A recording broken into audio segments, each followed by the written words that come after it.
You are listening to the Double Doinkers Fantasy Football Podcast with Nick Meyer and Willie J.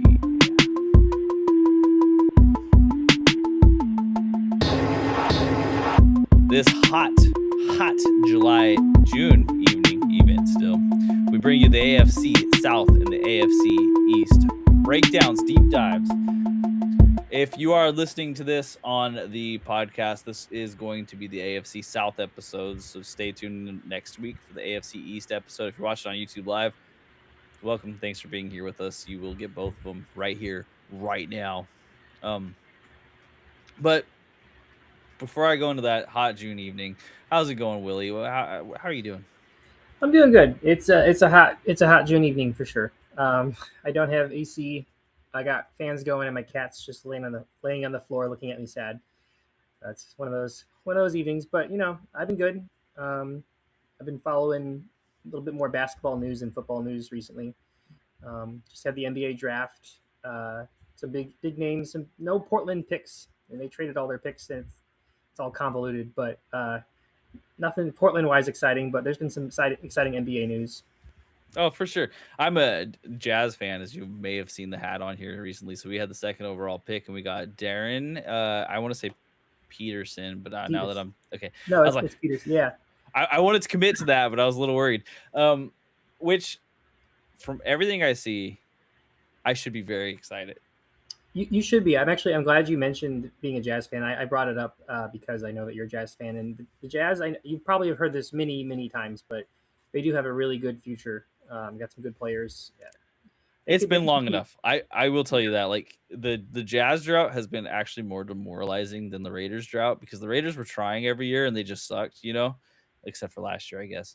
The Jazz have just been not trying for it feels like forever at this point. They've been like, yeah, we'll win 3 games in the beginning and then just throw in the towel at that point. Yeah. So. Have the Jazz ever been good? I mean, Karl Malone era. Not that I want to say his name. Well, Karl Malone, John Stockton, like that team was goated. It had Brian Russell, excuse me, not Brian Wilson. Not the guy. It would have been more goated with Brian Wilson. It would have been entertaining. Jeff Hornacek was there.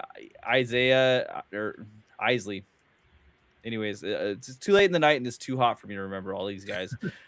However, I will say Antoine Carr and Greg Ostertag will always hold a place in my heart. When I was growing up and I took shots, my dad would call me Ostertag, and I thought when I was little that was a compliment. And then as I became an adult, I found out that wasn't a compliment. Oh no. So we've had some beef over that, but anyway, they also were really good when they had Gobert and Mitchell and Conley. That was a fantastic year. And then they all blew it up because someone in the Utah State Senate didn't like Donovan Mitchell's politics. It's so funny that you mentioned all those names, because all those players, especially Mitchell and Gobert, are still very relevant. It's not on the Jazz. So the 2 teams that I've been able to be around and been a vague fan of are the Jazz and the Kings. And can I tell you a more cursed lineup of teams to have to be a fan of at any point during this time period in this 2000s era? Yeah, there's not a lot of hope for the Kings on paper, but being a Jazz fan is good. I think it's even better than being a Blazers fan right now. Yeah, the Blazers are in a bad place too. Just good enough to lose, real bad. Yeah. They're reminding me of the Steelers of the NBA. Without all the championships. Yeah. I don't. me and Willie are in a fantasy football league together. Goodness, fantasy basketball league together. And it's a lot of fun, especially because we don't talk about that together all the time, so we can actually make moves against each other. But Willie won this last year. I should say congrats to him. I should have said that a while ago, probably, but congrats now for winning the fantasy basketball championship this last year. Thank you. With that said, let's move on. There has been some news, but I haven't compiled it because I want to kind of get into this deep dive right away. The one piece of news that I will bring up right now, because it's going to immediately be a part of this episode, is that Brenton Strange signed a pretty large contract with the Jaguars. And that's an awesome thing for Brenton Strange. It might be indicative of his role in this offense, which we'll talk more about relatively soon here. Maybe we just jump into it. You want to just jump into it? You want to just get into this thing? Yeah, I mean, post June, like June 1st, June 2nd, there was some wild stuff happening, but we're kind of in the true dead zone of the NFL offseason. Mm-hmm, mm-hmm. Pre-training camp, post June 1st. Yeah, there's not a The, lot going on, all thankfully. the news that's getting like sent out over and over again is just how many rookies have signed with each team. Yeah, Which if you're in that spot, then who really cares? I think all first-round rookies have signed at this point, or at least close to it. Not Fernando, and I don't think Ty Simpson either. I think the quarterbacks haven't Um, signed yet. that Uh, yeah. they have some weird contract issue, but it's like apparently very small. It better be pretty small. If the Raiders screw up that signing, I'm gonna go fight Mark Davis myself. Okay, and Mark, if you watch this, just don't sign up the signing, and we don't have to get to these terms. Okay, that's all I ask. Mark, if you're watching this, there are some really solid barbers here in Oregon. If you want to come, you can't stay with me, but you can come travel. I'll support it. Yeah, you can stay with me if you want, but not. You'd have to sleep in the bed in the living room, so it's not like the most awesome place to get waking up at 7 a.m. by some kids. So, anyways, AFC South. Let's talk about the AFC South. The AFC South quietly sent two teams to the playoffs last year, almost a third team, which one of the teams was the hottest team in the NFL for a while. And they actually missed the playoffs. So, what is and has been in recent history a really weak division turned out to be a pretty strong one with some moves that have been made that change things. And we're going to talk about first this team, the Jaguars, the Jacksonville Jaguars. They went 13-4 last season. It was their first season under their new head coach, Liam Cohen. He comes back for a second year. They kept the rest of their coaching staff basically. Grant Udinsky is still the offensive coordinator. Anthony Campanile is still a defensive coordinator. So they're just going to have some continuity here going into the second year. And based on what they did last year, if you add continuity to this roster, I think this could be a great thing. So you look at this Jacksonville Jaguars team, and it's hard for me to say, even at 13-4, that they overperformed. I think what we saw looked relatively sustainable. Now, there are a few notes that we'll get to here in a second where I say there's maybe room for regression, but Liam Cohen was supposed to be an awesome offensive coordinator, and it didn't look that way at the beginning of the year. But by the end of the year, he had figured things out. He had figured out strengths. He had figured out weaknesses.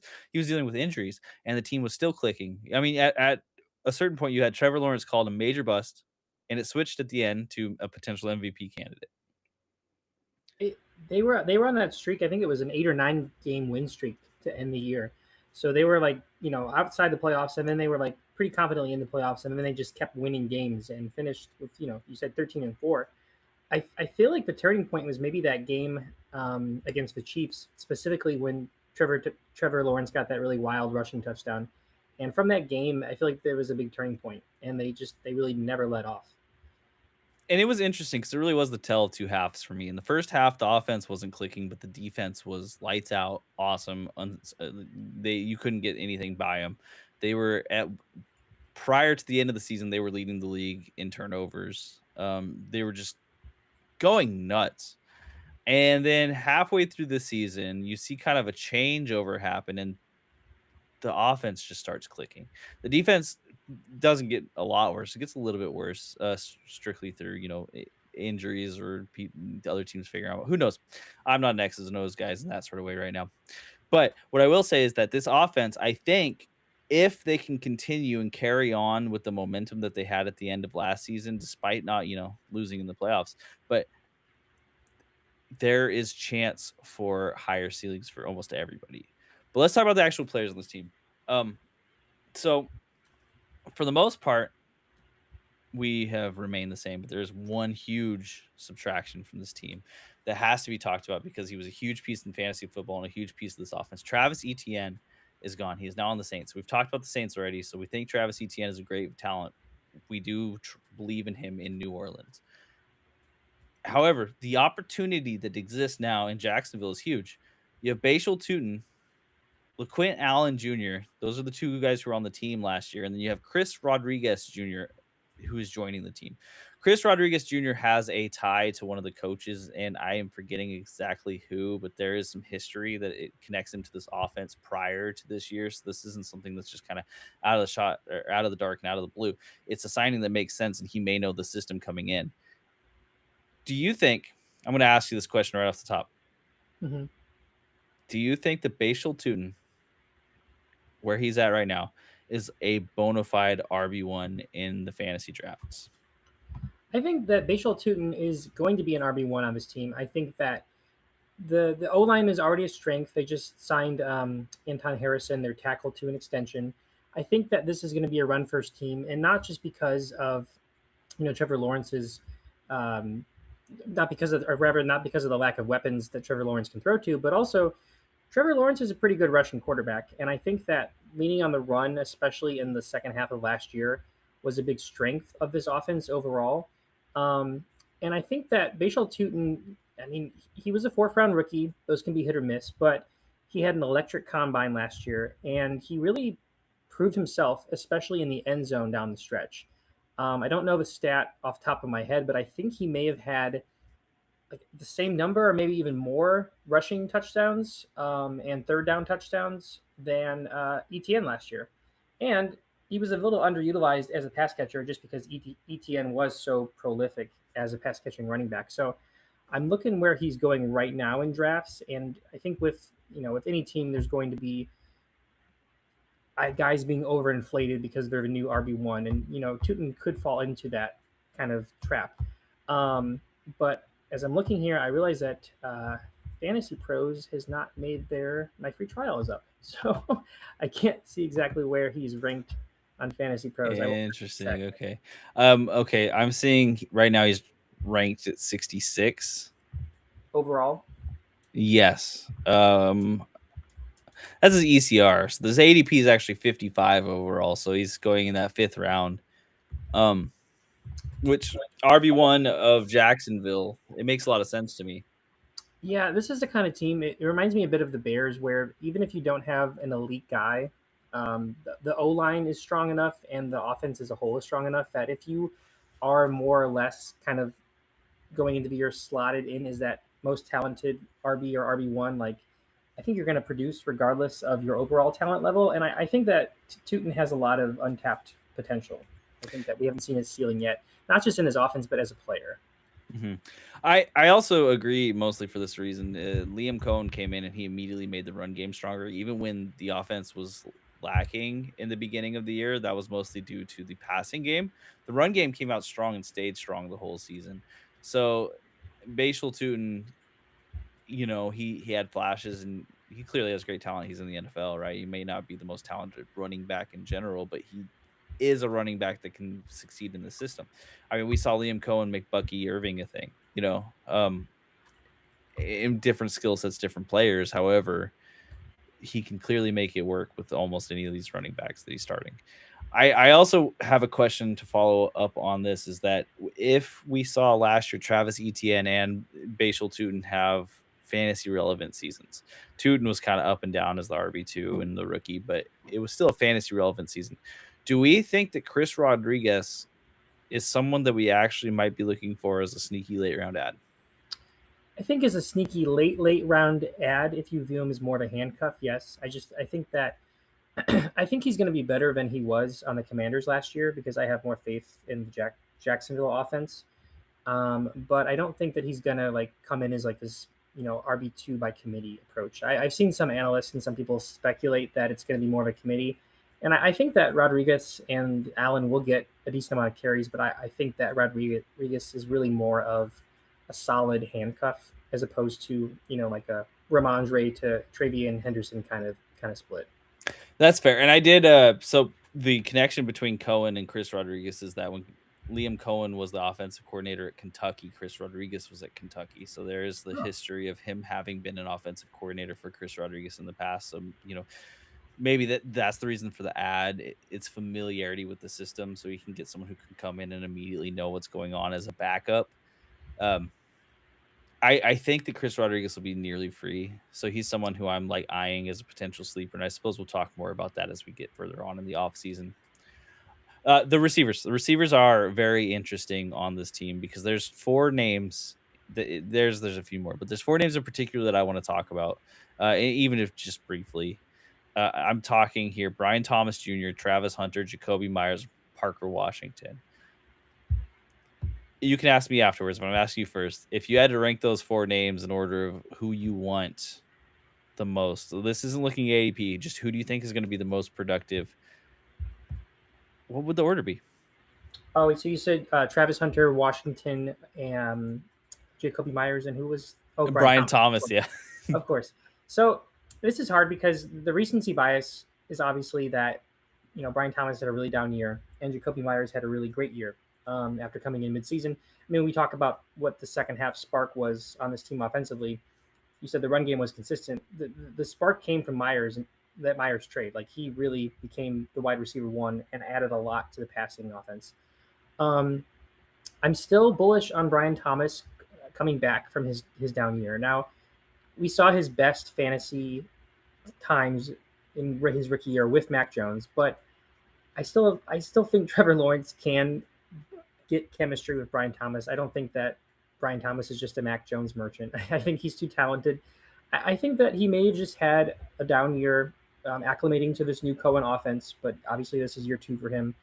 I think that maybe he had some injuries or some personal stuff we didn't really know about because his rookie year I just don't see it being a fluke. So Thomas is still my favorite receiver on this team um, to draft, and I think he'll be the best overall. But Myers and his ADP, we talked about in the last episode, it was still going pretty late, like around round 8, 9.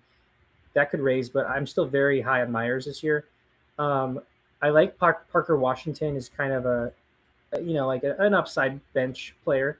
Um, I don't think we've seen his. I think we've seen his ceiling, but there's potential. And Travis Hunter, man, we hear like he's going to be a cornerback who plays receiver sometimes. Then we hear it's going to be kind of 50-50 split. I just don't really care to draft Travis Hunter because we have Brian Thomas and Jacoby Myers, and Hunter's a great talent, but I think he's a better cornerback, and you know his name value is always going to inflate him. I think that's just kind of a given. I For me, it's not much different. Um, I think that Travis Hunter. Well, let me start here. Okay, well let's talk about the first two. So Brian Thomas Jr. I think he's going to go earlier, and I'll probably skip on him for that. However, I do think that he's going to have more touchdowns and more yards ultimately than anyone else on this team. So he's going to be not a bad addition to your team fantasy wise. I just worry that you're going to have this. Everyone's gonna be like, we're out on him, and the fantasy community will be like, no, no, don't be. And so his ADP is going to shoot back up. Like you're talking about third round, probably. I would bet at the end of it, maybe fourth round, and it's just a little rich for my blood there. I still think he can score the most on this team, but I don't think the gap between him and Jacoby Myers, as far as PPR score, is going to be significantly different to the point where I'd rather have Thomas than Jacoby Myers. Yeah, this disparity. I think this is the biggest disparity. Believe what I think is actually in the fantasy community's eye versus what is being put on ESPN. ESPN rankings has Brian Thomas as wide receiver 44 in like the Ricky Pearsall, Matthew Golden area, just below Jacoby Myers. But I think that I have faith that Thomas will be getting drafted higher than Jacoby Myers, which, like you said, may or may not be a mistake. I do view Thomas's season to be more boomer bust than Myers, though. Yeah, yeah. I Jacoby Myers, like I said before in one of the podcasts, if you didn't listen to that, I'll repeat it here. I think that there is a dark horse chance that Jacoby Myers ends up leading the league in receptions. Just because I think he could be that guy. He's going to be the safe, sure-handed dude. And while that might not be the big splash plays, he's going to be someone I think you'll love on your fantasy team. So I'm all in on Jacoby Myers. Like if I'm talking about excitement for me to draft, it's Jacoby Myers first, um, Brian Thomas second, and then I'll slot Travis Hunter over Parker Washington. And the only reason I do that is because Travis Hunter and Parker Washington. Parker Washington provides potentially the safe play of the week if he ends up in the same roles he did last year. But my guess is that Jacoby Myers is just going to eat that role up and leave Parker Washington as more of a depth guy who pops in every once in a while. Which that's not necessarily fair to Parker Washington. He had a fantastic season last year, and he actually looked pretty good doing it. It's just there's so many mouths on this team. Travis Hunter still just has the skill set to be so much more, and he will be a CB. But also, they traded so much to take him at number 2 overall that I still think that sunk cost is there. Like, well, yeah, we did that because he could play both sides of the ball, so I'm going to make him play both sides of the ball. And before he got injured last year, he actually started looking really good on offense, and he was catching some pretty tough and contested over the middle catches that you love to see. Like they're actually trusting him and caring about it. So I think I want Travis Hunter, but I'm not willing to do it in a round where I'm still getting a starter or even a depth piece that matters a lot. He's someone who Yeah, I want upside to see his role for 2 games, and if it sucks, then I'm out. he's the kind of player where we had a lot of injuries last year, obviously, but he's the kind of player that was injured that we kind of forget about because like you said, he was starting to get some chemistry in his offense, and his season was cut short enough that you know the regime really just didn't know exactly how to use him and like what percentage breakdown he would play defense versus offense. So I think that they'll probably be starting fresh this year. I'd like to hope that they have some more consistent idea of how they'll use him on the field, and we'll see that within the first few weeks.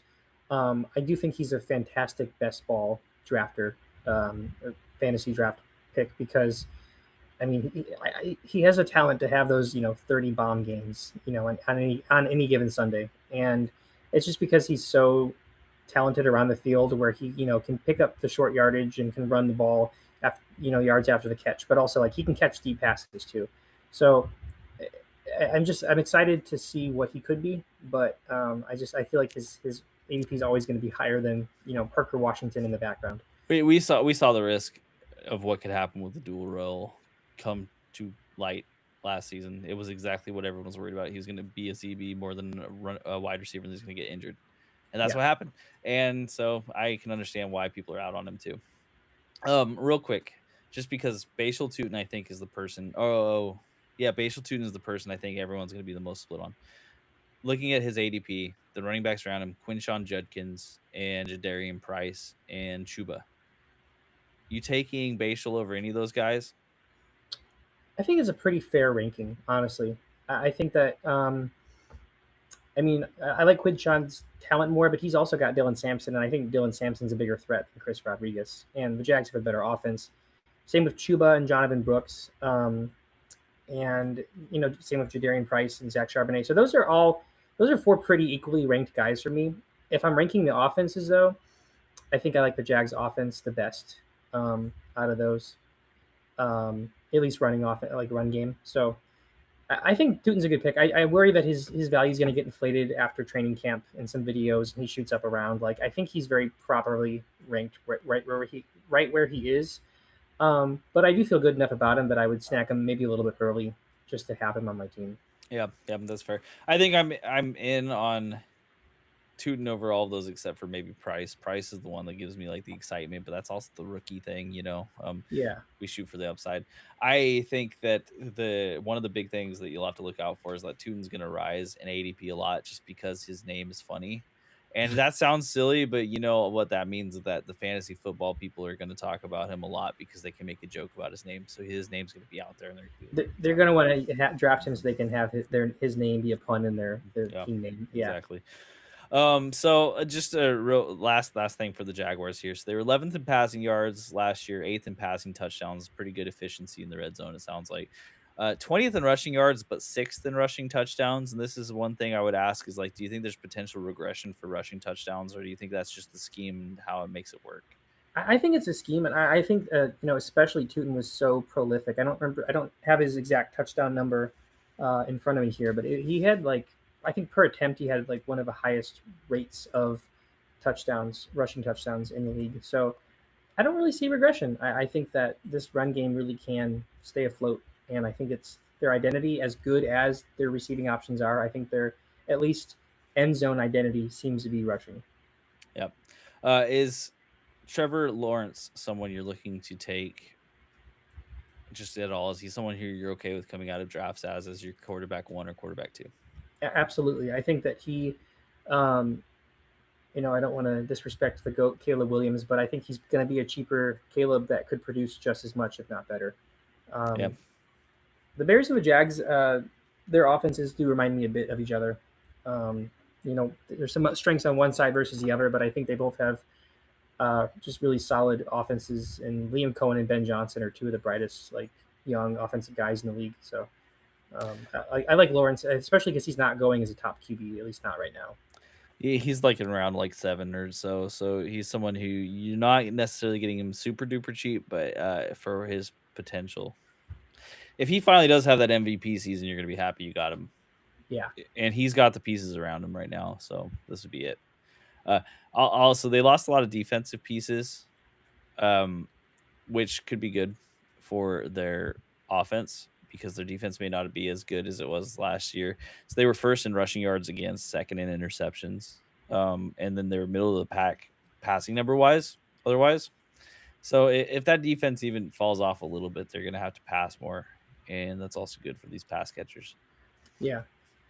We'll move on here. So let's talk about the Houston Texans. So last year they finished at 12-5. They were second in the AFC South, and they also made the playoffs. So we got to see a little bit extra of them. Of course, we got to see CJ Stroud getting sacked 1 billion times during the playoffs, and we got to see a run game that consisted of Nick Chubb and Woody Marks. Woo. So, the head coaching, all the coaching staff remains the same. We still have D'Amico Ryans as the head coach, Nick Caley is the offensive coordinator, and Matt Burke is the defensive coordinator. There was some, I want to say there's no names that you're going to look to draft that were relevant that got added to this team. However, there were names that you're going to be very interested in free agency that got added to this team and the draft. Because what they did is they looked at the one weakness that they had, and that was the offensive line. They saw CJ Stroud getting sacked every play, and this is truly the biggest weakness of this team was the Easily. offensive line. Yeah. Everyone agreed. It was like, oh my god, okay, so maybe this team could be good. We're seeing CJ Stroud just suck after having a phenomenal rookie year. People are like, oh my, he might not be the guy at all. He might be the person who ends up not on a team, you know. And I'm here to say, first off, I'm in on CJ Stroud. As I in fantasy or just into him in general as a player. in general, Okay. in fantasy, maybe. I think there's a chance here for him to come back to form of his rookie year because what they did is they beefed up their offensive line a lot. So they added Braden Smith, offensive tackle. They added Wyatt Taylor, Teller, even the offensive guard. And that's in free agency. In the draft, they ended up drafting, and I wrote these names down in a weird way. So I'm sorry, it's taking a second. Keelan Rutledge, the offensive guard, and Fabechi Nwewu. Oh boy. Fabechi. I think that's close enough. I apologize if I got it wrong, but I'm trying my best here. And the offensive guard in the draft. So they have 4 brand new offensive line members. They know that the offensive line is an issue. And what I love to see is when you have an issue that's as clear as this to fix it. And for me, one of the biggest things that we've talked about this over and over again is that offensive line makes your whole team work or not work. And if they weren't able to run any plays that they wanted to, you can see, just nothing work. And you have CJ Stroud and you have Nico Collins as the 2 main stars of this team. There are other players on this team. Don't worry, we'll get there. But those 2 are the main stars. And Nico Collins is primarily a very, very good deep threat. Mm-hmm. Now, if you don't have time to get the deep ball working, you can see how this would affect the offense in a significant way. I am excited to see this O-line. If it can come together and it can gel, I think that this offense is going to look mighty different than it did last year. And there's another addition to this team. I'm all over the place right now because I have a lot of opinions on this team. Let me slow down. They've added David Montgomery, and it sounds like they're planning on getting Tank Dell back for the start of the season. I missed him last year. I really did. And you may think like, oh, well, whatever. It's just Tank Dell. He's not going to do that much. He didn't have that great of a year the year before. But you have to think about what the potential of these players was. Because last year, the offensive line and the running game was so weak on both ends that teams could just pin their ears back and rush CJ Stroud. This team won a ton of games just going, okay, we'll let Nick Chubb run up the middle for 4 yards a piece, and then our defense will stifle you. Yeah. That's fine with us. Now, if they can actually pass the ball, this team, I think, has the potential to be one of the best teams in the NFL this year. And I'm making that jump pretty early, but the Texans last year had such an amazing defense. And if this offensive line can gel together and their offense becomes even vaguely better, I think that you can see a team that's great here. So, fantasy wise, I'm going to ask you a couple questions here. If Tank Dell's back, is he someone you're interested in? I think at least as a late round flyer. I mean, like he, he got some flack going into the draft into the league because he's a smaller sized receiver, but it's easy to forget that he had some pretty big games down the stretch his rookie year, and not just that he had pretty big games, but he was a consistent part of his offense. And now that was 2 years ago. That was under Bobby Slowick. That was before they drafted Jaden Higgins, um, and the other guy who's slipping my mind, uh, Jalen Noel. Jalen Noel, right? The Iowa State guys. So there's not inherently the same role for him here, but I think that a world where Tank Dell goes anywhere besides the last 2 rounds doesn't exist. So I think that C.J. Stroud had um, a better like career, or not better career, but a better year under with under center with Tank Dell on the field. So I think at the very least he's somebody to watch. I do like his upside perhaps more overall, um, versus Jalen Noel or Jaden Higgins, not because of I think that Tank Dell is that much more talented, or I don't think the other two are. But I saw Higgins and Noel come in from the same college, drafted around a similar spot last year, and I didn't really see enough from either to make me like favor one over the other. So like Tank Dell's maybe the guy on this team not named Nico Collins, that I could see like getting the most excited about, especially because I don't see him going very early. Yeah, I think he'll be forgotten about too. Speaking of going very early, is Nico Collins locked in top 10 wide receiver for you? I would say, see, I always go back and forth. Nico Collins, I was lower on him last year, and that came to fruition, but only because the offensive line was even worse than we expected, and Stroud struggled even more than I think we thought. I think that if Stroud had repeated last year what he did the year before, um, or even his rookie year, I think that Nico Collins would have finished higher. And of course, Nico I believe missed some time as well. It looks like he's going as wide receiver 8. I think I'll phrase this in a confusing way.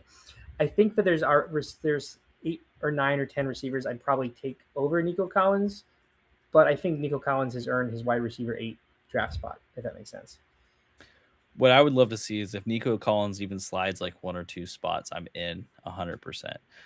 I might still be in otherwise because I think his ceiling is higher than what we're giving it credit for. The offense that we saw last year isn't going to be the same if the offensive line is better.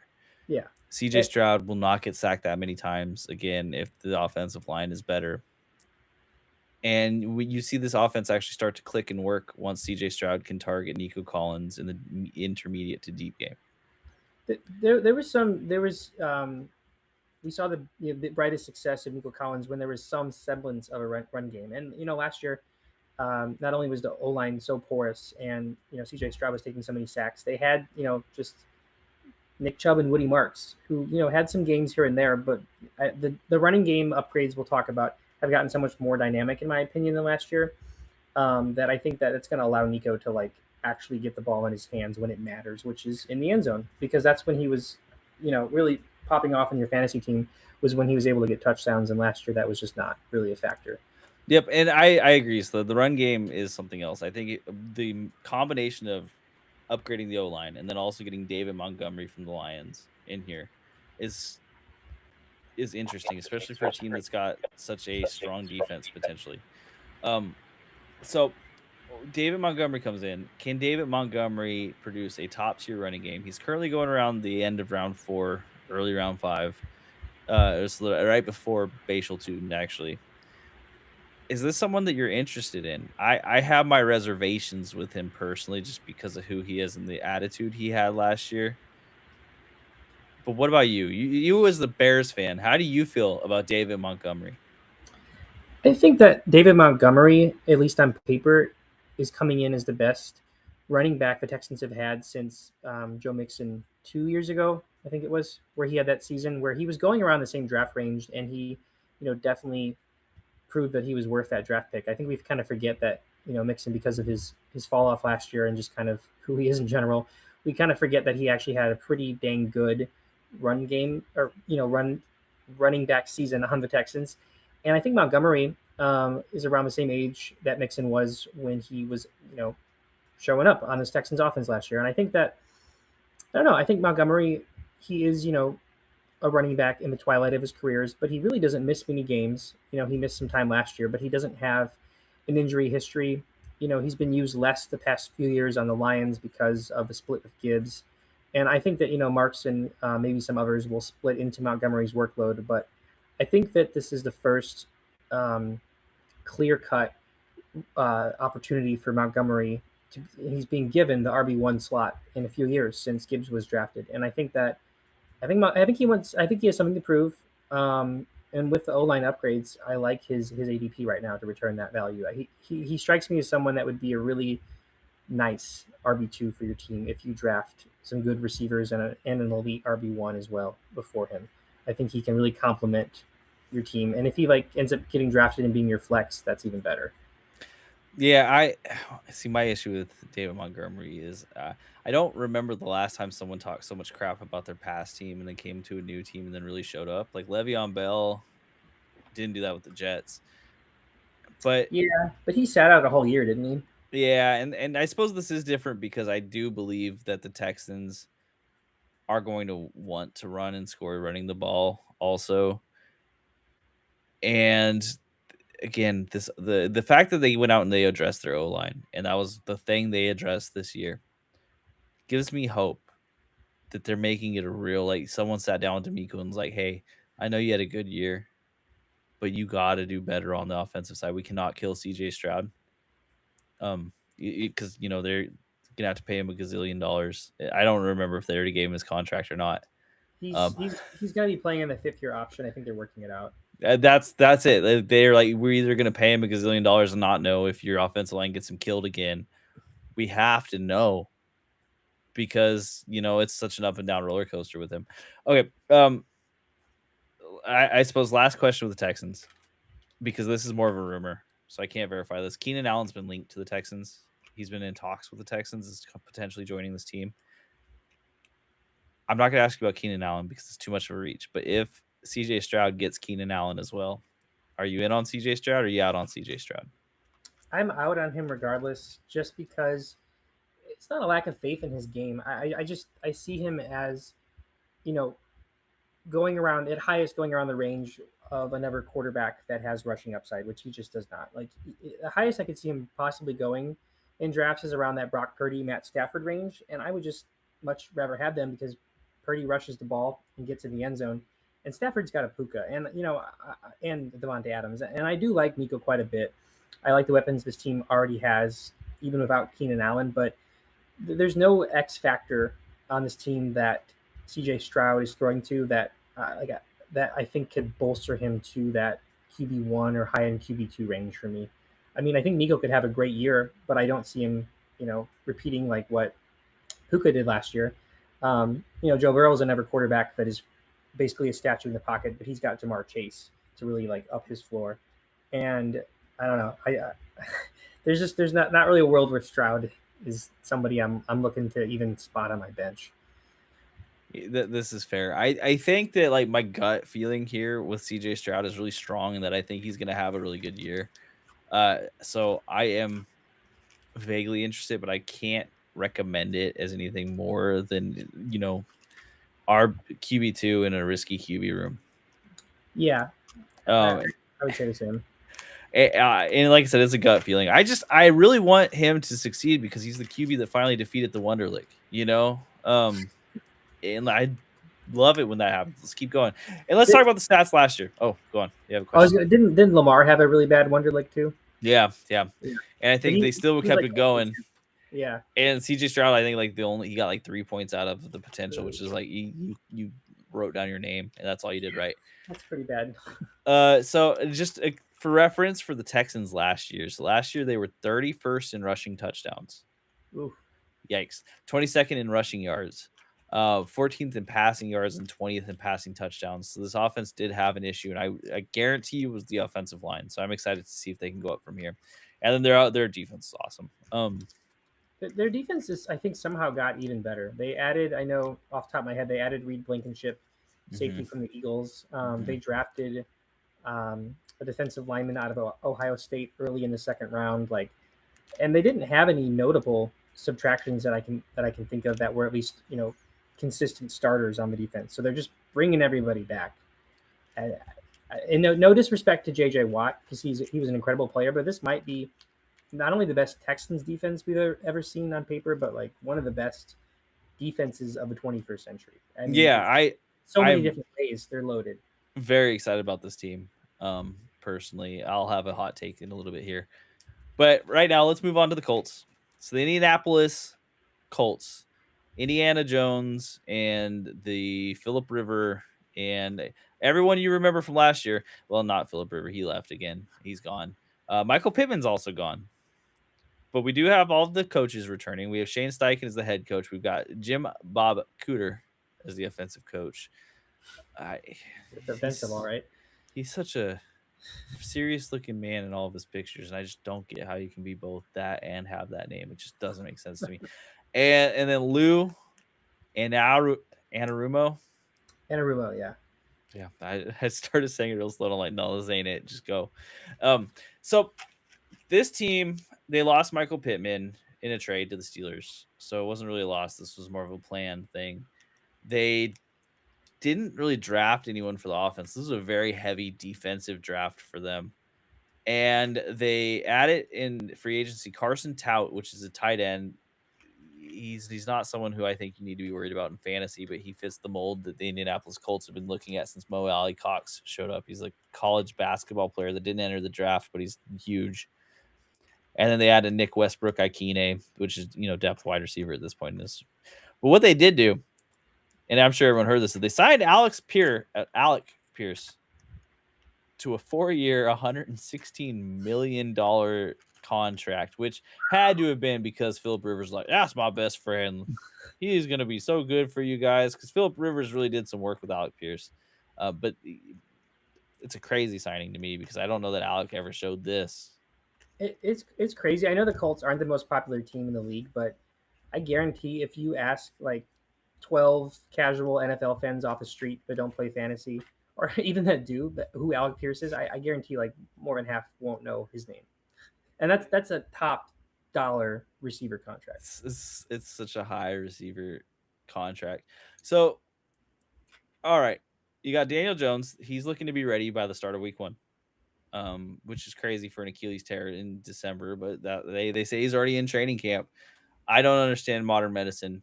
I'm not going to pretend to. If he's ready in week one, um, I think you can expect regression from his play just strictly for how close it is to the Achilles tear. I think that's pretty normal to what we've seen. At least in terms of how he uses his legs, yeah. And that does scare me a little bit. I mean, we had such a wonderful season from him at the start of last year, but I don't think it's wise to forget Daniel Jones's history because I think the thing with Daniel Jones is it's a confidence game. If he's got confidence, he can play really well, and if he doesn't, he can play really bad, really bad, like awful, awful levels. And I haven't seen a lot of in between with him, and so it He, he spooks me a little bit. he's like one of the most confidence dependent quarterbacks I can think of. I can't think of a single quarterback off the top of my head that like when he's hot, he's really going. And like, one of the like he was having dark horse MVP conversations. And then when he's off, like on the Giants coming off his first ACL tear, just just Justin Fields on the Jets kind of play. Seriously, I mean, you had Tommy Tommy DeVito, was that he right? was he's starting over him, yeah. Tommy DeVito looked better than him, Yeah. and Tommy DeVito, I'm not certain he's in the league anymore. So Daniel Jones is interesting. I think that the thing with the Colts, and the thing I want to say is you have to think about what you believe in Daniel Jones right now. Before Mhm. you draft any of these players, think about what you think Daniel Jones comes and does. Because I can give you my guess, but at the end of the day, this team is going to win or fail on the back of Daniel Jones. And if you think that he comes out and he lays up turds, you got to stick away from everyone. You I can really confidently say that because we saw that so clearly last year. The Colts were like the had the best odds, at least in terms of win loss record, to make the playoffs of any team in the league, and then they didn't make the playoffs because Daniel Jones was out. They finished Yeah, 8-9, and I mean that was with Philip Rivers coming through and trying out his old man magic. You do have Anthony Richardson as an actual backup this year. I assume his orbital bone has. I don't want to say it's healed. I'm not a doctor again. I'm guessing here, but he's there. He exists there now. But I can't say that that would give you more confidence in playing these guys. no, So the I'm gonna make this easy on my little review here. If you believe that Daniel Jones can be the person he was last year, you could probably want to be in on Alec Pierce and or Josh Downs. I wouldn't take both. I would choose which one you think is better. Alec Pierce is going to be the long ball guy, and Josh Downs is going to be the intermediary guy. With Josh Downs, I worry about him and Tyler Warren eating into each other's share, as we saw last year. But with Pittman gone, there should be enough for both. And then Tyler Warren, who could be a good pick regardless of what you think, just for volume at tight hmm end. Um, but if you do believe that Daniel Jones is there, choose one of these guys and take him confidently. I think they're both worth a flyer, at least a consideration. I think Tyler Warren is definitely my favorite value. Like in terms of ADP, he's my favorite player to draft on this team right now. I just think that we saw some regression of him after Jones was out, and we didn't see his ceiling when Jones was there because I think that Jones really did have a lot of target favoritism for Michael Pittman, and I think that this vacancy of Michael Pittman, it says a lot because they didn't add anyone in free agency outside of Nick Westbrook Akine, but he's really just a backup to Alec Pierce at this point because they are very similar, down the field jump ball kind of guys. And I mean, Downs and Pittman had similar-ish styles. They did add Deion Burks, but he was a late pick in like the fifth round. So Tyler Warren really is the biggest beneficiary, I think, of the Pittman vacancy. Um, and I think that Josh Downs is somebody that kind of reminds me of like a Jaden Reed type, where he's very consistent but never like great, but like he always is kind of like maybe on the verge of breaking out, and that could be this year. Um, Alec Pierce, I don't know exactly where he's going, but he's the receiver that gives me the most pause, just because I feel like his value is going to be inflated by his massive contract. Kind of that Christian Kirk effect. He's Um, at the beginning of the seventh round, according to Fantasy Pros. and it's hard because I could see him, returning value there for sure. I don't think he's going to just fall off. He's not going to have a flop season. With his payday, with how they view him, he's going to have a solid season. I could see him having some disappearing games if, like you said, Daniel Jones struggles or doesn't start the whole year. Because we did see Pierce produce with Philip Rivers at times. Like he had some good games, but I mean, does Pierce have chemistry with Anthony Richardson? I mean, Richardson likes to sling it, and we did see that one pass a couple years ago where Pierce had like an 80-yard touchdown. So it exists, but consistency is going to be the key for Pierce to, I think, return value from that high of a draft pick. It's so hard because of the Achilles tear. I feel like we're in the exact same position with the Colts that we were at the beginning of last year. You're like, hey, these quarterback play is going to be rough, so that's what you have to worry about, right? There is the upside that we saw with Daniel Jones, but I'm so hesitant to say that that magic is recapturable. Yeah, especially in this division. Yeah, and one thing that I think is really important for fantasy drafts in particular is that Jonathan Taylor was disgusting last year. He had so many hat trick games. He won. I'm sure the most people who had Jonathan Taylor on their team cruised to the playoffs. It changed in Mm-hmm. the second half, but that first half was so dominant. He probably won you games on his own. Is Jonathan Taylor like if Daniel Jones comes out and he's not as good, is Jonathan Taylor still going to be the dude who can make this happen, or is he going to be someone who middles out on you? So like what I'm asking is that if you is he a surefire first round pick, or are you more scared of him there and not someone you want as your bona fide RB1? This might be a hot take because I think that regardless of what happens, Jones misses the beginning of the year, it comes out or whatever. Taylor is a bona fide first round pick. He's going to go very high this year. I could see taking him in the late first if I have like that 11th, 12th pick and I get another guy right after him, but I'm confident can make up for any of Taylor's shortcomings. I like that. I will say I am out on Taylor this year, not because I don't. Well, there's two reasons. One, so if in order for him to have the year he did last year, we need to believe that Daniel Jones will produce how he did before he got injured, which I could see happening. I could also very much see not happening. So you basically need him to return. You need Taylor to return value by having Jones return value in his play. And I just look at the guys like I see Taylor going RB3 average overall right now, and I see guys below him that I like more. There's the younger upside guys like Genty. Definitely Taylor has a safer floor than Genty or an Amari and Hampton.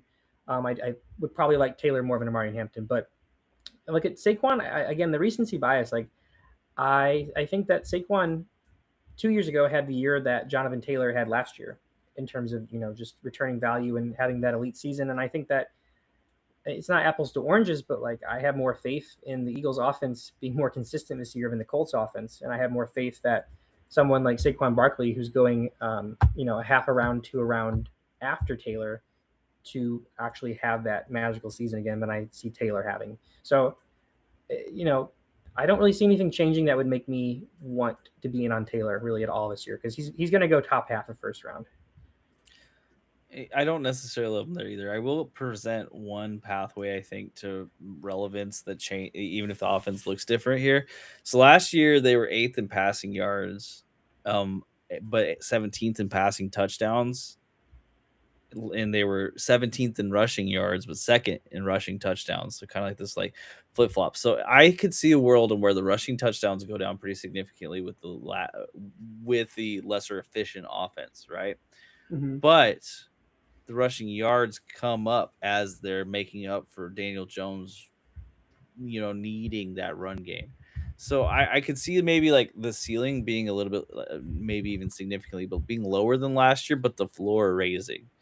Um, I think that's a good point. I also could see the floor raising. I think that I would say I'm out on Taylor just because I think the recency bias is going to bake him in the first half, the first round, and there's just guys I like more there. But I think that his floor really is one of his safest, especially as you mentioned in terms of rushing yards. I mean, he had 1,585 rushing yards last year, and the Colts still were only 17th in overall rushing yards. So he was the bell cow, and I don't see a big reason for that to change this year. the only significant way I see any change in that is if Anthony Richardson ends up running a ton because he's the one who's in. And if that's it, then all of these predictions are just gone. Like none of that matters because Anthony Richardson is just different for this offense. But I will say I don't blame anyone who takes Jonathan Taylor. I think I agree. I want here's where I'm trying to decide if I'm going to give you good advice or if I'm going to give you my advice. I'm going to go with my advice here. I love big swings, and I feel like Jonathan Taylor is like the safe pick Mm-hmm. with the hope for a big swing in that top half of the first round that doesn't have the upside to really like carry you again like he did last year. Like don't bank on previous production, bank on further production. And Daniel Jones's Achilles injury is just going to change that team. Yeah, Those touchdowns are going away, man, and he can't get 3 touchdowns a game if they're not always in the red zone. he really was. I mean, he had consistently high weeks, but he really was buoyed by those. He had a couple, at least 3 touchdown games that I just don't see it happening again. I wouldn't say he has the absolute safest floor, but like you mentioned, he has the good mix of a really safe floor with a solidly high ceiling. He's kind of the anti CMC in that regard. Uh, ridiculous ceiling versus not a great floor at all. Um, if you're a team that's drafting in the first and second round and you really like your running backs, I don't hate like a swing on CMC and a swing on Taylor.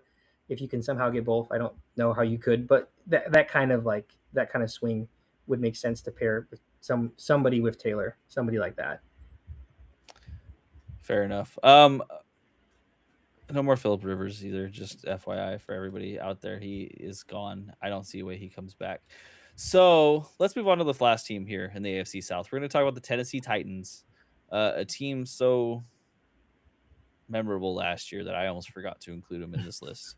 But I didn't. They're here. We're here. They went 3-14 last year, and they have replaced their whole entire coaching staff with a new one. And the coaching staff is full of names that should excite you because they've all been head coaches previously. There's a lot of experience here. So we've got the new head coach, Robert Saleh, very bald. He used to be the defensive coordinator for the 49ers a couple different times, and then the head coach for the Jets, famously when Aaron Rodgers was there, tore his The Achilles. the And Rogers scapegoat. Yeah. yeah, exactly. A head coach that I personally, at least a couple years ago, would have been very happy with the Raiders signing. So this is someone who I have a respect for as a head coach. I think that this is a good head coach signing, particularly for a team like Tennessee. They have an offensive coordinator. He's also very bald. Very bald. Very red. Very, very red. Brian Dable from the New York Giants. Previous to that, the Buffalo Bills. So they bring in and Brian Dable. Like, I know he got his flack as a head coach, and deservedly so. Like we were talking about with Daniel Jones there just a second ago. If Daniel Jones comes out again this year and looks fantastic, there's one guy you could probably point to, and it's Brian Dable is the person who made him look silly in New York. But I think the offensive coordinator position for Brian Dable is the perfect position for him. He doesn't have to worry about being the head of the whole team. He can just do what he does best and scheme up things for players. And then you have a defensive coordinator in Gus Bradley. Now, Robert Saleh, he's probably going to be mostly involved in the defense. It's probably going to be him. But Gus Bradley is a former head coach, and I'm spacing on the team right now. I think it was the Dolphins at some point, maybe. Yeah, I think he was the DC on the Colts during the Frank Reich era too. Yeah, so Gus Bradley, he's been around forever. He knows what he's doing. Um, he's the right person who you want there if you want someone with experience and who can help lead that team. Um, this new coaching staff should give everyone excitement because they've got a lot of talent to work with. And let's talk about that talent. So Cam Ward, quarterback, number one overall pick last year. He returns. He had an awful, awful, awful rookie season, but I think almost hardly anyone blames that on him. He's going to need to prove himself this year. So you've got this chip on your shoulder to start off the year. You've got Carnell Tate at it in as pick number 4 this year in the Mhm. draft, which is a tremendously high pick for a wide receiver that is also going to want to prove it, and he is going to be heavily targeted. I don't care if he's good or if he's bad; he's going to be heavily targeted. Uh, he joins the room with now the new addition of Wandale Robinson, the ghost of Calvin Ridley. I don't know if Calvin Ridley still exists. It's kind of Some confusing. semblance of Calvin Ridley. Yeah. Uh, and then your two rookies last year that were supposed to hold it down, Elik Aomenor and Chimere DK. So it's a sneaky. Did I mention Wandale Robinson? I swear I did, but if I Yeah, you didn't, did. Wandale Robinson. Yeah.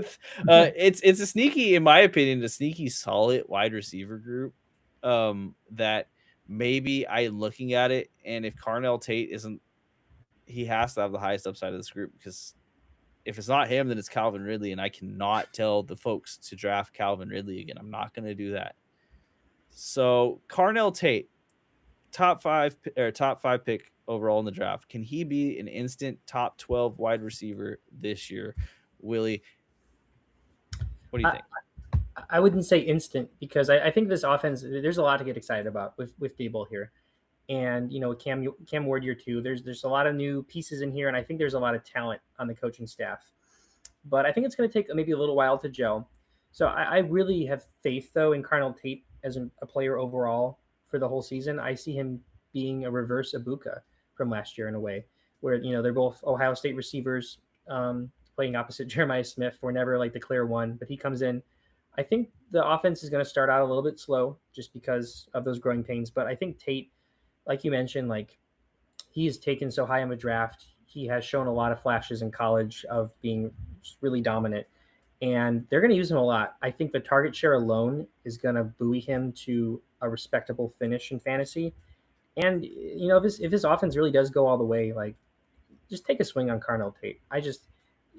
He's not going high enough that it's going to wreck your team if you take a swing, and he's one of my favorite swings to take this year. I think he has the most consistent upside of any rookie receiver, where you have that possible for really high upside, but also he's got the safest floor, I think, because of his target share.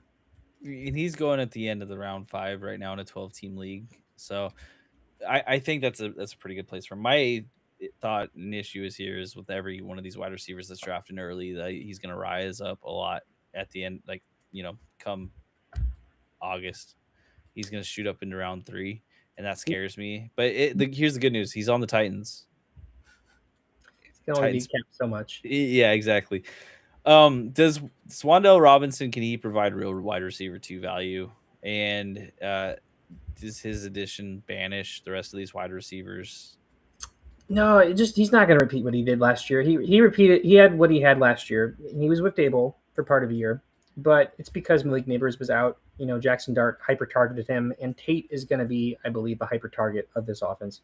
I think at best, I can see Wan'Dale Robinson having kind of taking over in a way the Calvin Ridley role on this offense and having an actually like decent Ridley season, maybe like Ridley's best years on the Jaguars or something.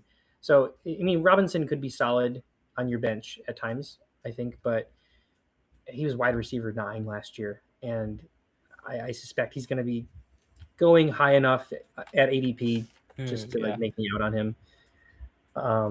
Speaking of And which, Calvin Ridley is for you right now, basically ADP of 184. So like he might be one of these people you can throw on the back of your bench.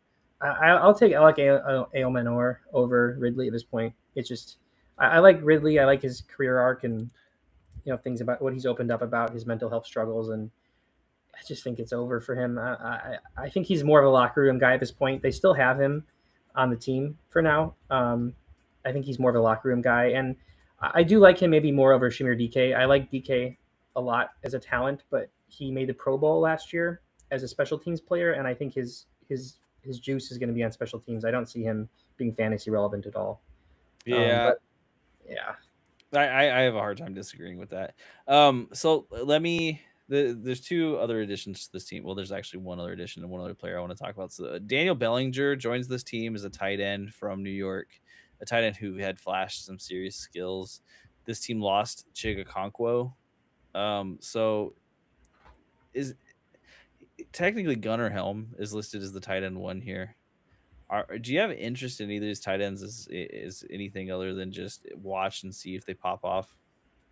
I feel like Bellinger is just a Dable apprentice kind of backup solid blocking tight end piece that could have a couple of good games. I think Helm is most likely probably free at this point, and I do like a swing on Helm if you don't get a great tight end 1. Just take him with one of your last picks, just because the potential's there, and he's young, and this offense is ascending in theory. So he's a solid dart throw. But Okay, and now I have to ask you the most offensive thing I'm going to ask you again. Your Doinker, Tony Pollard. Shockingly enough, there's no replacement for Tony Pollard. Tony Pollard is still going to start this season as the RB1 for the Tennessee Titans. Can you draft Tony Pollard as your running back 3? I complain about recency bias, but sometimes it works out in my favor because he did have I'll just say in terms of my standards, had a very, very disappointing year. Not an awful year overall. The Titans stunk last year, though. Yeah, I think he can be your RB3, though. Maybe not the best RB3, but he's draftable because, again, this is like how much faith do you have in Brian Dable and Cam Ward? But I think he's RB1 on this offense. And if they do take that step, like I want to have pieces of the run game, his ceiling is not at all where I projected it last year. I don't think it ever will be. But again, the O line is young, but I think it showed improvement down the stretch last year. And if Tony Pollard, the offense clicks and he could realistically get 9 touchdowns and 1,000 yards if his offense is good, and that's a solid RB3 to me for sure. So unfortunately, I probably will be looking into drafting him again this year, but I will not be. He will not be on my Doinker pedestal. Okay, fair enough.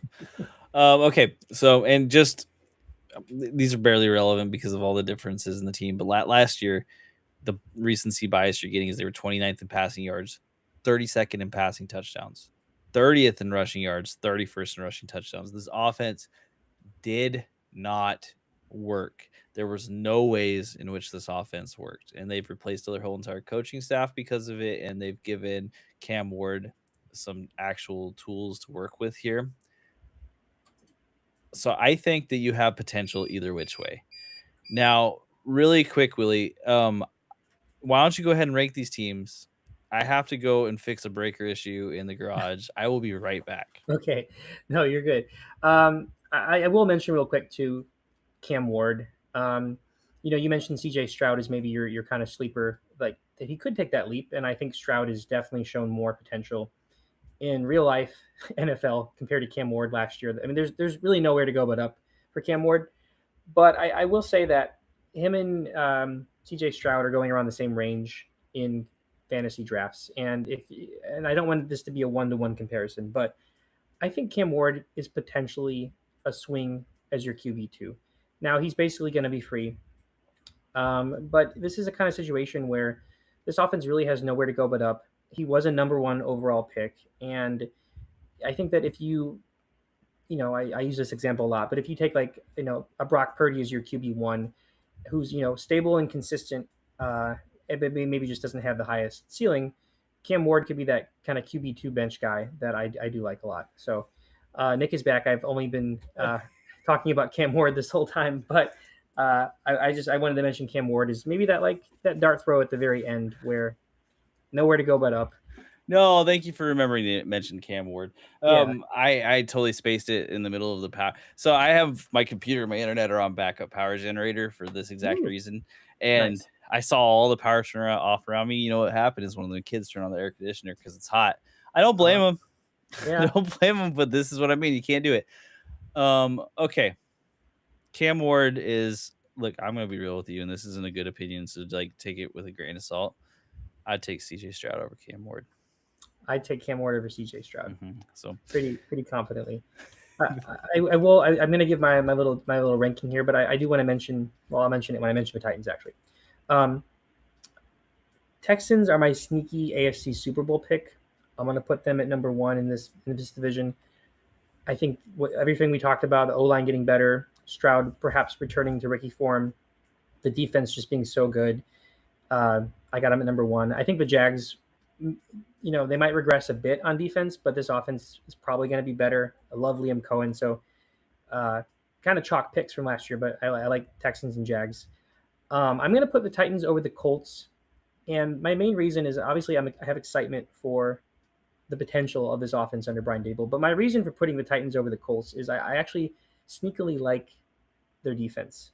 I like their first round pick out of Auburn at defensive end. They had some good picks down the board. They spent a lot of money in free agency on defense and in general. And I think that Robert Saleh could really guide them to a solid defense season, and their offense could take a leap. So I could see them finishing with 7 or 8 wins. And the Colts, I'm just kind of out on Daniel Jones, and he could prove me wrong. But even if he proves me wrong, I don't see them, finishing higher than third in the division. It's just those were a magical few weeks there, but it's back to reality, I think. man, I hate agreeing with you down the board because I want there to be some sort of conflict here, but I actually am with you on this. And again, the issue, it's almost 100% the same, is the Daniel Jones. It's not even his play per se. It is just his confidence coming off of the Achilles tear so fast. He's turning around because I know he knows about the magic that just happened.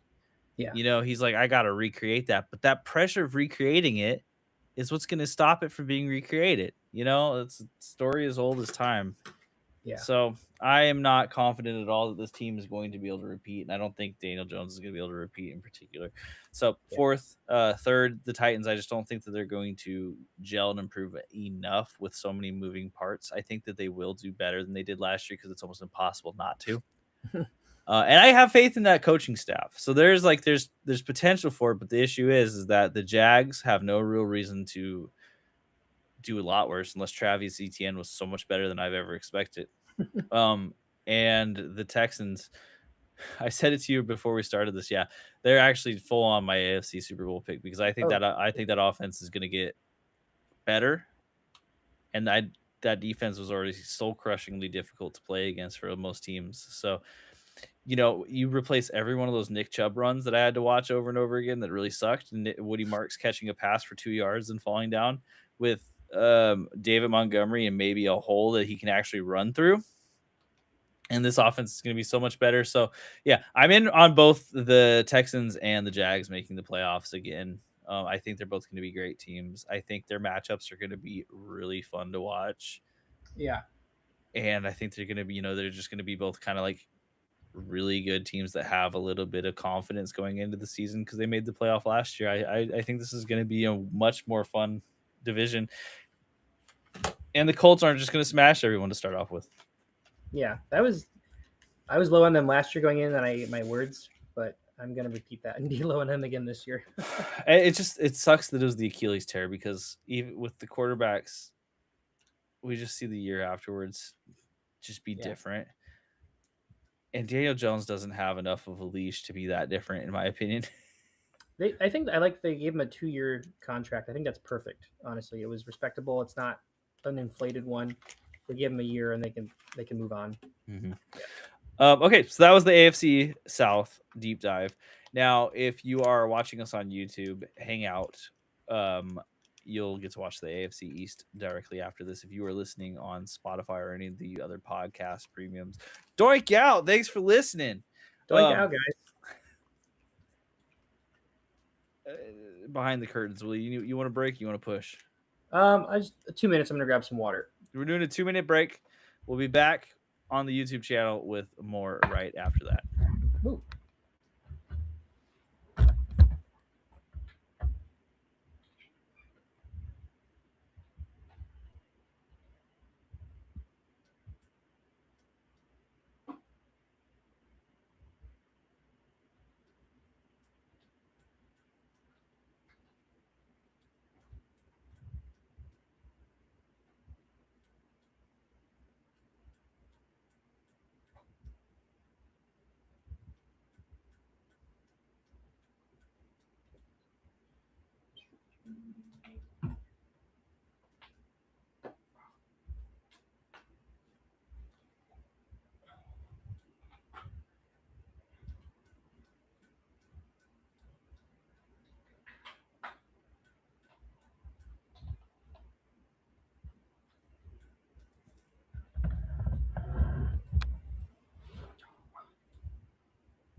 Willie, do I hear you? Yep, I'm right here. Okay. Whoa. Hi. Ah. Yeah, sorry, but that picture I can't see anything behind it, so Oh, I was hiding. all right. Okay. So we'll run this back. If you're on the YouTube, thanks for putting up with us for this part. I'm gonna hit the button and we'll get it going for the next portion. Sweet. You are listening to Double Doinkers Fantasy Football Podcast with Nick Meyer and Willie J.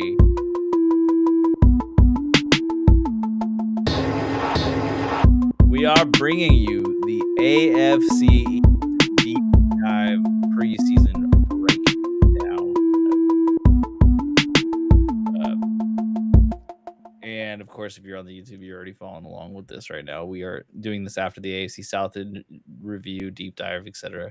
If you are listening on the podcast, we just did our AFC South breakdown. If you want to listen to that, we discussed the dark horse AFC Super Bowl team that you should probably hear about on there if you want to check it out. So, Willie, it's a hot June night. Yes. My power's already gone out once. I'm so happy that I've got this backup power bank thing that everything's attached to. How are you holding up? How's it going? Well, if you're listening on Spotify, I'm sure it's also a very hot July night. This might be my sleepiest podcast of all time. If you're watching on YouTube, I promise I do actually sleep. I just have genetically uh, dark eyes. I am getting sleep though, but it's been a busy week. But I'm powering through. I'm powering through. And I'm excited to talk about the AFC East. I think this is one of the more consistent divisions because there's two powerhouses and two teams that are going to be pretty bad. So it's a nice little mix. And I know the two teams that are gonna be pretty bad are the Pats and the Bills. So Yeah, we I can mean, get that out of the way right now. it's the Get 80s get all over. out of get out of here, Northeastern America. Get go on. I suppose I should include the Jets when I say that, but I don't include them in anything. No. Yeah. So the AFC East, Willie, you wrote up the notes on this one. I'm gonna let you lead us through this a little bit here. Yeah. I'll jump in as needed. But yeah, thank you for joining us. We are doing this deep dive. We did this last year. We're doing it again this year. If you are just listening on the Spotify, we will get through every division, and they're all separate on here. So check them out. This is, in my opinion, the great thing for people who don't know a lot about the teams or who haven't paid attention to any of the offseason moves. We're just gonna name all the players. We'll talk a little briefly about kind of what their status is, but this is a good way to get to hear every single name that you're probably going to be interested in come draft season. Yeah. And we're starting off with the AFC East, which was an interesting division last year, partly because of its winner. The Patriots went 14-3, and they had a pretty ridiculously easy schedule, but they capitalized on that. If your team name was not the Raiders, because yeah, week 1, dude, the Raiders season was looking so good before it crashed out real hard, but we got to beat the Pats. Tom Brady's first game on the sidelines is what a beautiful mirage. But no, Patriots did go 14-3. Drake May MVP in runner-up in MVP, runner-up in Super Bowl. But the Bills were still an absolute powerhouse. They went 12-5. Dolphins had a respectable 7-10, which is actually kind of surprising. I thought they had 5 wins, but I guess they did something. And of course, the Jets went 3-14 under first-year coach Aaron Glenn. All right, so we're going to start off today though with the New England Patriots, the defending champs. Now, the big story with their offense and fantasy in general last year was Drake May's superstar leap into one of the best quarterbacks in the league. He, was very impressive with both his arms and his legs, as evidenced by the fact that the Patriots finished 6th in rushing yards and 4th in passing yards. But, and this actually surprised me quite a bit, Patriots were 4th in passing yards, but they were 23rd in passing attempts, which is just efficiency. Yes. Well, that's a little spooky, actually, when you put it out that way, because that sort of efficiency is kind of hard to catch again. It is. There's just some games where, May was able to control the ball so well. He didn't turn it over, and he just had, I think he had one of the highest completion percentages in the league. So he was just extremely efficient, no matter who he was throwing to. And there was, we'll talk about quite a variety of different receivers. And they were second overall in points. So just a very prolific offense and a very, very solid defense. Um, Not a lot of change this year in terms of the coaching staff. Mike Vrabel returns for year two. I would be shocked if he has any form of suspension related to his off the field transgressions. It wouldn't make sense to suspend him for it, but I do wonder if it's gonna impact his ability to stay focused because he's gonna get questions about it. Yeah, it, Because it it was a media member that he was having an affair with, and she was married also, so it's just gonna be a whole circus around it. I feel like New England doesn't like circuses very much. it's obviously talked a lot less in the news now, but it's still like everyone is like when Mike Vrabel's name is mentioned, it's that affair and that scandal is attached to it now, and I could see it ramping up again as the season starts. And I mean, we're just kind of spitballing here, but like if the Patriots do struggle or the coaching decisions struggle, there's gonna be a lot of eyes on him. He's definitely not in the hot seat. He was just in the Super Bowl, but I don't think he has the safest job in the world if the Patriots struggle. But I do suspect that their offense is going to continue to at least remain consistent because Josh McDaniels returns for year two.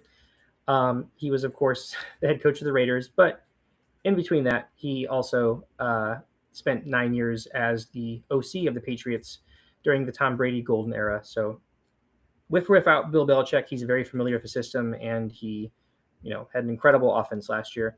Um, and then Zach Kerr, it's his first year as the official defensive coordinator. He was the linebackers coach last year, but Vrabel is still the de facto leader of the defensive play calling. Um, of course, May returns as starting quarterback. Tommy DeVito is now his backup. Josh Dobbs has left. Notable losses are, of course, most apparently probably Stephon Diggs um, and Austin Hooper at tight end, the duo of Antonio Gibson and Dearness Johnson at running back. But there's been plenty of additions on the receiving front, most notably A.J. Brown, who was acquired a couple weeks ago in a trade. But, despite the loss of Stephon Diggs, this team is still absolutely loaded at receiver. And there's going to be some interesting questions just in terms of the amount of roster spots they can fill. Because, I mean, I'll read them off right here. But we got A.J. Brown, obviously, but Romeo Dubes was also signed in free agency.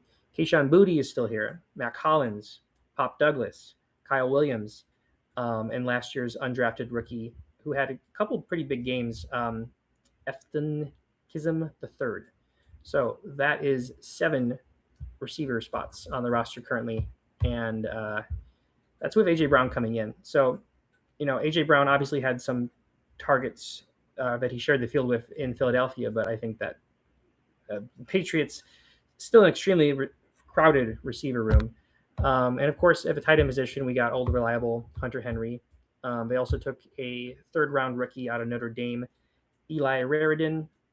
But I think overall, both in terms of offense and defense, this team really did a good job of, capitalizing on players that fit the scheme to supplement their losses. For example, like obviously AJ Brown, Stephon Diggs aren't a 1-to-1 comparison in terms of their athletic talent, but maybe in terms of their personality a little bit. No, that's a slight to AJ Brown, but there is still a lot of consistency on this team, and I'm gonna open it up though with some questions, and I think we're gonna have to start with AJ Brown. He's kind of just he kind of commands that attention. So crowded wide receiver room. I'll start with just AJ Brown in terms of his, who he is as a player. This will bleed over into both of them, I think. Yeah, and I will say so. I talked about the amount of mouths to feed on the Philly offense, and AJ Brown still producing year after year. So, regardless of the amount of targets on this team, do you think AJ Brown is going to perform better than he did last year, or let's say the past couple years on the Eagles, worse, or is he going to be about the same in terms of his fantasy output? He'll be better than last year and maybe worse than 3 years ago. That's the barometer I'm gonna put in. With 2 years ago, I think he could be better than 2 years ago even, because 2 years ago was literally it was really hit or miss. You know, you still ended up with a top 10 overall season, I believe, but it was based on it was buoyed by explosive games followed by like moments of just him disappearing. I don't really see him disappearing in this wide receiver group. So the way I look at it is this: you have AJ Brown, you have Romeo Dubs, you've got Booty and Kyle Williams, and I think any of the rest, even Pop Douglas, can be on the outside. But I would say Mac Hollins is Mac Hall out, Yeah. and effed on Kism is effed off Kism. I'm sorry, I have to make those jokes. I'm contractually obligated. But so realistically, with AJ Brown, I think you're probably going to get a little bit of a discount. Maybe not much because AJ Brown's still a big name. So if you're looking like third, fourth round, if you're in the fourth round, and I should check this real quick, but if you're in the fourth round, I'm in on AJ Brown, and I don't like that because I don't really want AJ Brown on my team currently. The way He's not he's going been, there. no, He's dude, he's in the second round. I'm out. Nope, that's can't do yeah. it.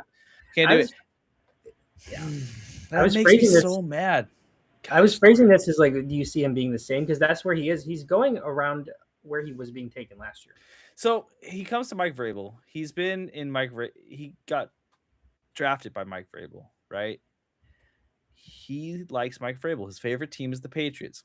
Everything in the world should point to AJ Brown being happy.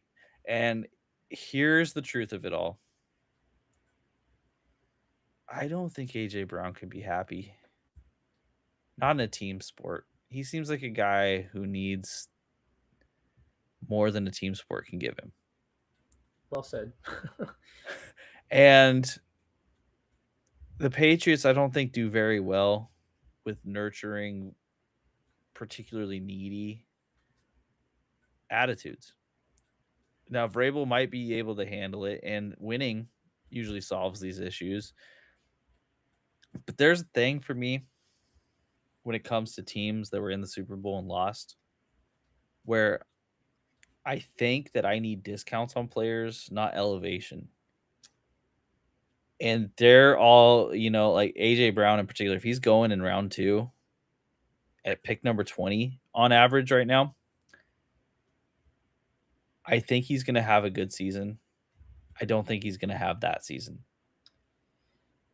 It's hard for me because I totally get the understanding of Drake May being on his rookie contract, needing that alpha wide receiver one to just take his ceiling to the next level. But the thing for me is though is that he took that ceiling to the next level with just a rogues gallery of different wide receiver threes, some wide receiver two moments, and he got it done. And I don't disagree that he getting more weapons for him isn't going to help him, but I feel like the Patriots would have been better off just taking an Omar Cooper Jr. in the first round instead of trading their first next year for AJ Brown. Now, obviously, Brown's going to pay off more quickly, but at the same time, like like he got it done last year with these guys, and Diggs is gone, but you bring in Romeo Dubes, you draft a guy. Was the AJ Brown trade really necessary for Drake May's development? I don't think so. It's hard for me because AJ Brown is going to demand the ball. And I actually think that's going to hurt this offense because this offense was able to be efficient by throwing to the person who's open downfield. Yeah. You saw those games where Mac Hollins was involved. You saw Booty catch some crazy passes, but you didn't see any of these guys consistently because it was all about who gets open and how do I throw it to them. Yeah. If AJ Brown's out here going like, no, you got to give me the ball. Otherwise, I'm going to get pissed at everybody here. It's going to hurt the whole offense. And not to mention the run game, there was headaches for fantasy with the Stevenson Henderson split, but the run game was also prolific. So it's not like this is the receiving, core is needed to bolster this offense. They just were in sync together last year. And again, like May found the guy downfield. If that didn't work out, he didn't throw a pick. He just handed off the ball and they got it done on the ground. So it's, Brown is a player to get excited about on this offense, but if he's going around the same place he went last year, there is a world where I see him doing better than last year. But is that enough for a second round value as your most likely your wide receiver one? I don't think so. I like him as my wide receiver two because he's going to have those big games. He's going to be the big star here, and the Patriots are a good offense, but he's more like a T Higgins to me than this wide receiver one that he's projected to be.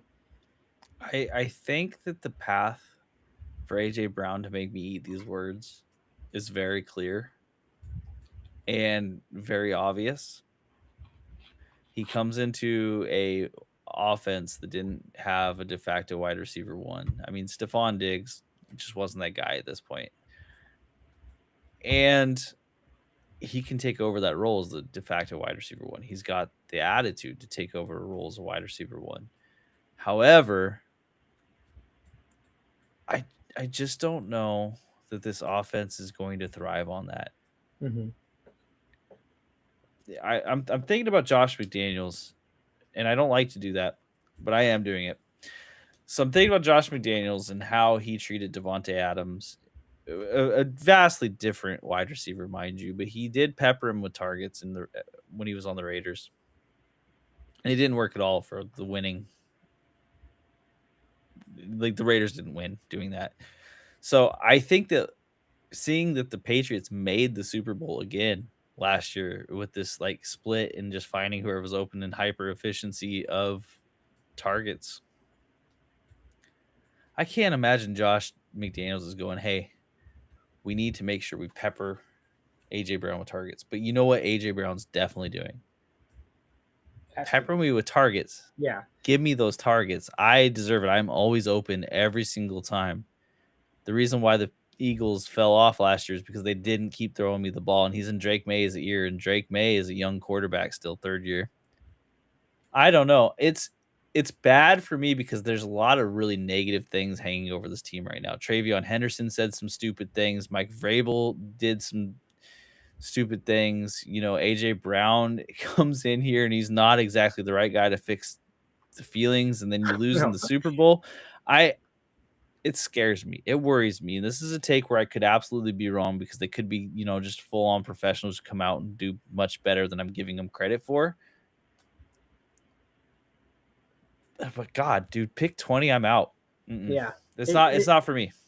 it's hard for me because I mean, if you compare him to like Devontae Adams on the Rams, like not only was Adams going later in drafts, there wasn't that target competition on the Rams offense, wherein Adams still had that path to getting all those red zone touchdowns because he was a big part of it. And AJ Brown is going to be a bigger part of the Patriots offense, but targets aside, the touchdown numbers for AJ Brown just don't excite me on paper.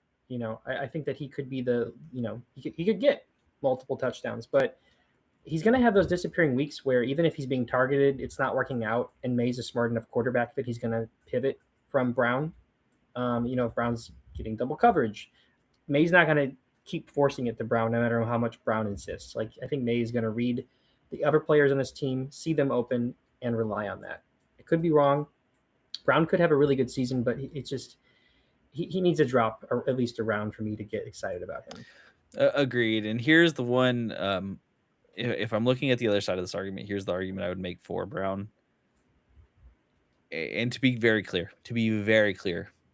I'm not operating by this argument, but this is the argument I think you could make is that the Patriots made it to the Super Bowl last year and they got embarrassed in the Super Bowl. They got blown out. There's not a lot of Super Bowl blowouts, and that was a Super Bowl blowout.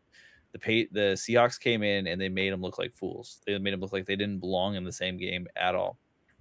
And they could be thinking, hey, well, here's the issues. We don't have anyone dominant to take over the game when we need him to take over the game. And they said, AJ Brown is that dominant guy to take over the game. And if that's what they think and that's what they force, I think AJ Brown is good enough at yak to make something really good with a lot of targets. True, but AJ Brown's not going to have to. They're not going to be being blown out like they were in the Super Bowl every game. AJ Brown's not going to have to take over a lot of games. That's the thing for me. Yeah, yeah. I don't want to argue for it. I don't want him in round two. On my teams, you're never going to find me in round two being okay with selecting AJ Brown for a multitude of reasons. I think that the potential is there where he returns on that value, but it's not what I'm betting on. I can't bet on that. There's just no choice of me betting on him at number 20. I There, think I'm fully out on AJ Brown at number 20.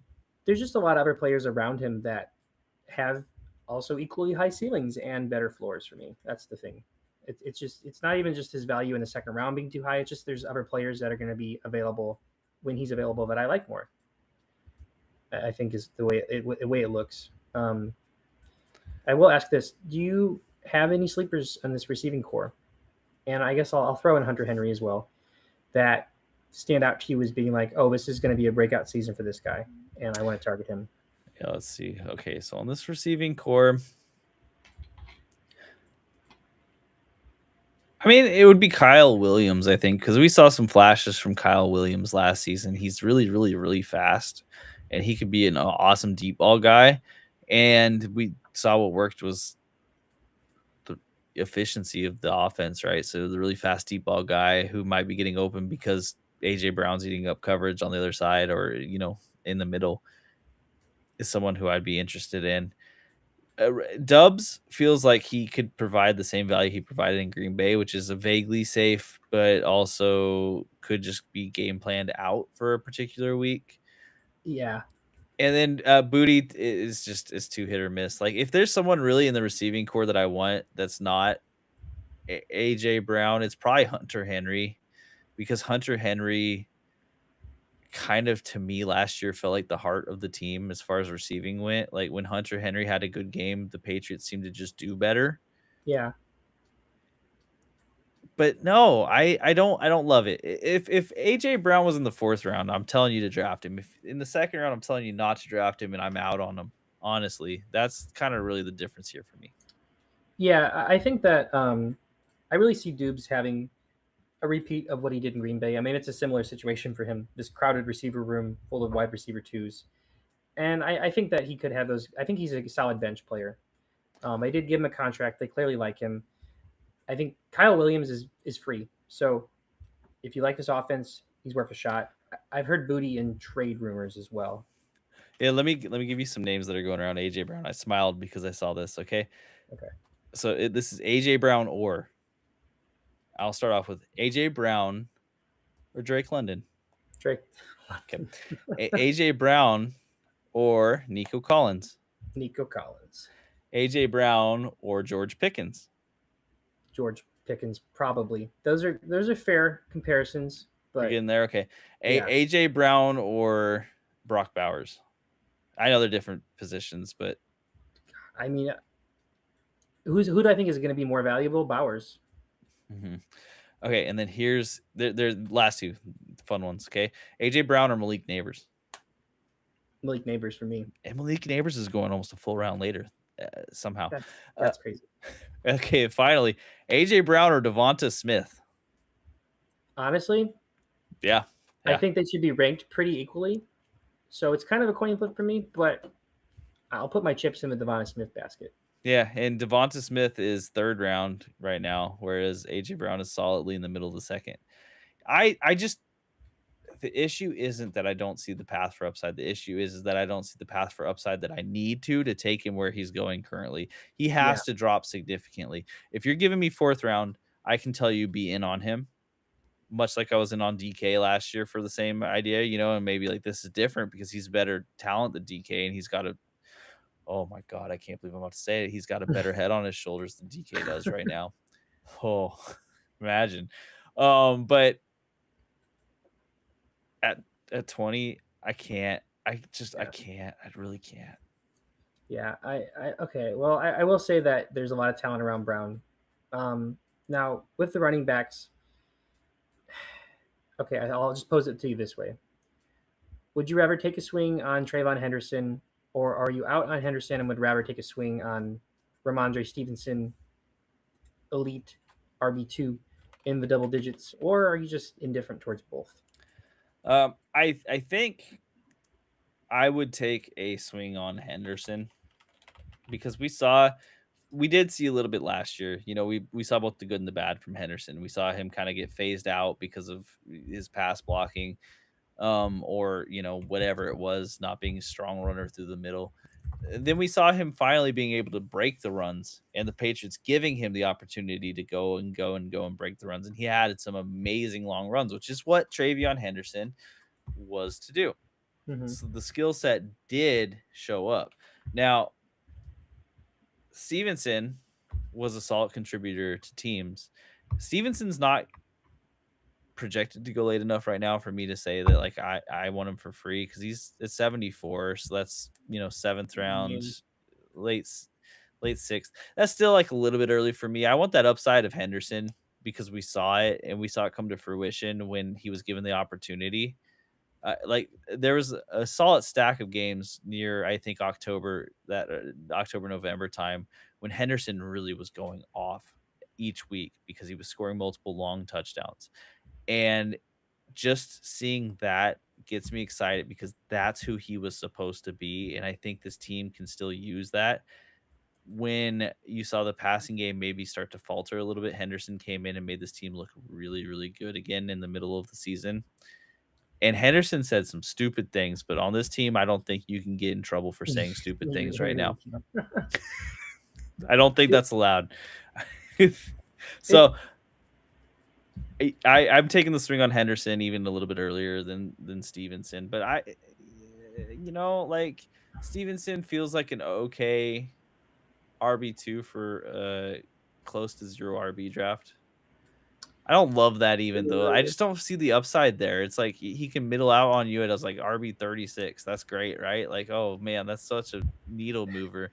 I If he was he's like a little bit later and it was just pure depth or pure bench guy, like then in handcuff slash depth, I'd be in, but it's still a little bit too early for that. There's it's players around him that I would rather have. he's going around that Rico Dowdle, Tony Pollard range, and I like both of those guys better. And he's going around the same range as well as a Kenneth Gainwell and the Buccaneers. And honestly, like that's a pretty fair comparison for me. I think obviously we've seen more from Stevenson, and he's been on his team longer, but he just really does strike me as more of that like running back handcuff that has a lot of upside for a handcuff. Hmm. And Henderson, I'm not out on him in terms of his upside, and I think he could pay off. And like in a zero running back draft, if he's your RB1, that's disgusting. But like you could do worse as your RB1 if you pivot until the fifth round. So I like him maybe for that strategy, but I don't see McDaniel's really favoring one over the other. And I do like both individually in best ball, like kind of that kind of like they're going to have those blow up games on separate weeks. We saw that last year.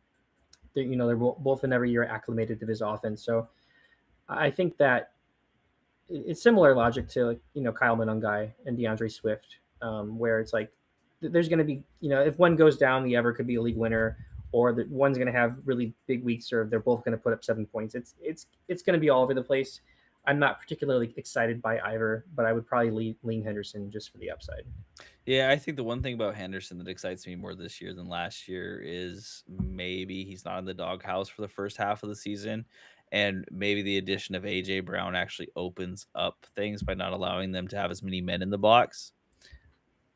I don't know how big of an issue that was last season. I didn't get into the analytics that far, but uh, I I'm definitely choosing Henderson between the two. But I it's not like a slam dunk pick. It's not someone who I'm looking to leave every draft with at this point. Yeah, I'm the same way, and similar kind of baked in with the Super Bowl hangover logic. I like Drake May a lot this year, but QB4, could I see him finishing QB4? Absolutely. Do I want to draft him at QB4? No, I don't. He just has that. He's around the range of like a Jalen Hurts, wherein like I also don't know if I'm in on Hurts that early, but like I'd rather take someone I'm more confident to be consistent in an I offense.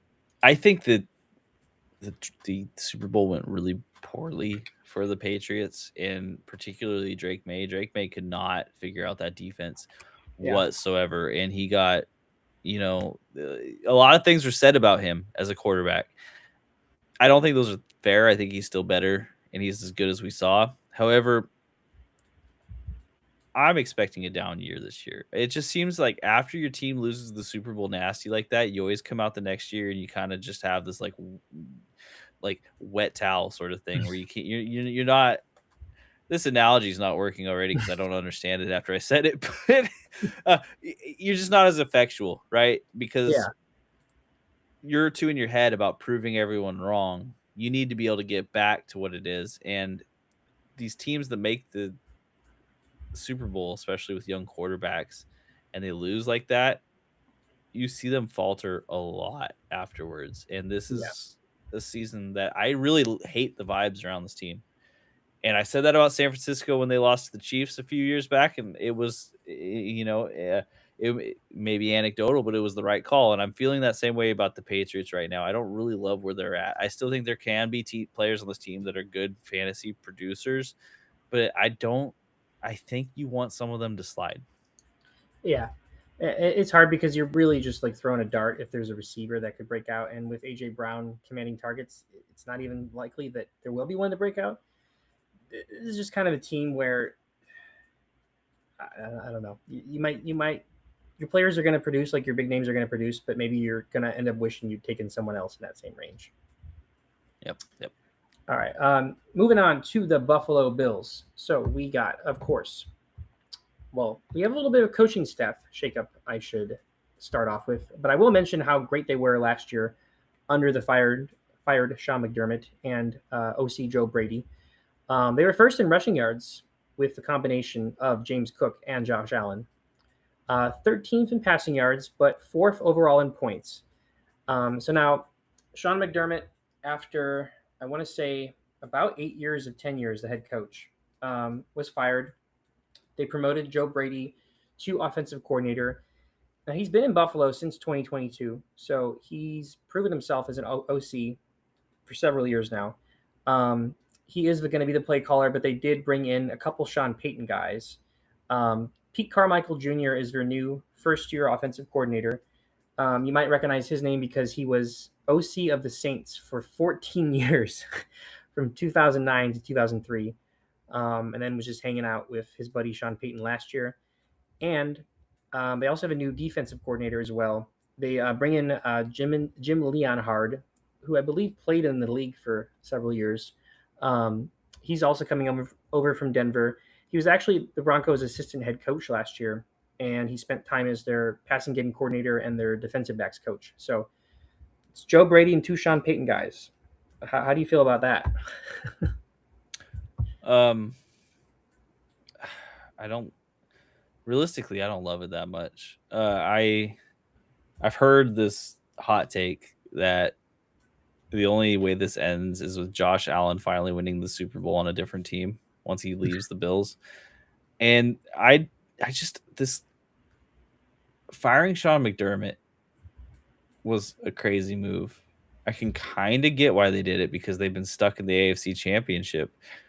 But take it from a fan of a team that doesn't make the AFC Championship or the playoffs ever. It's so much harder than you think it is to get there. Like when you start firing these people, realistically, I think it's much easier to go down than it is to go up. Yeah, and I mean, keeping Les Snead, their general manager, who has done many weird things over the years. Not like The weird, but just like questionable moves in the draft and free agency. Keeping my him, and God, yeah, I'm sorry. The issue with their wide receiver, and wow, I'm spacing on his name right now, and that's so unfortunate. Ken Coleman.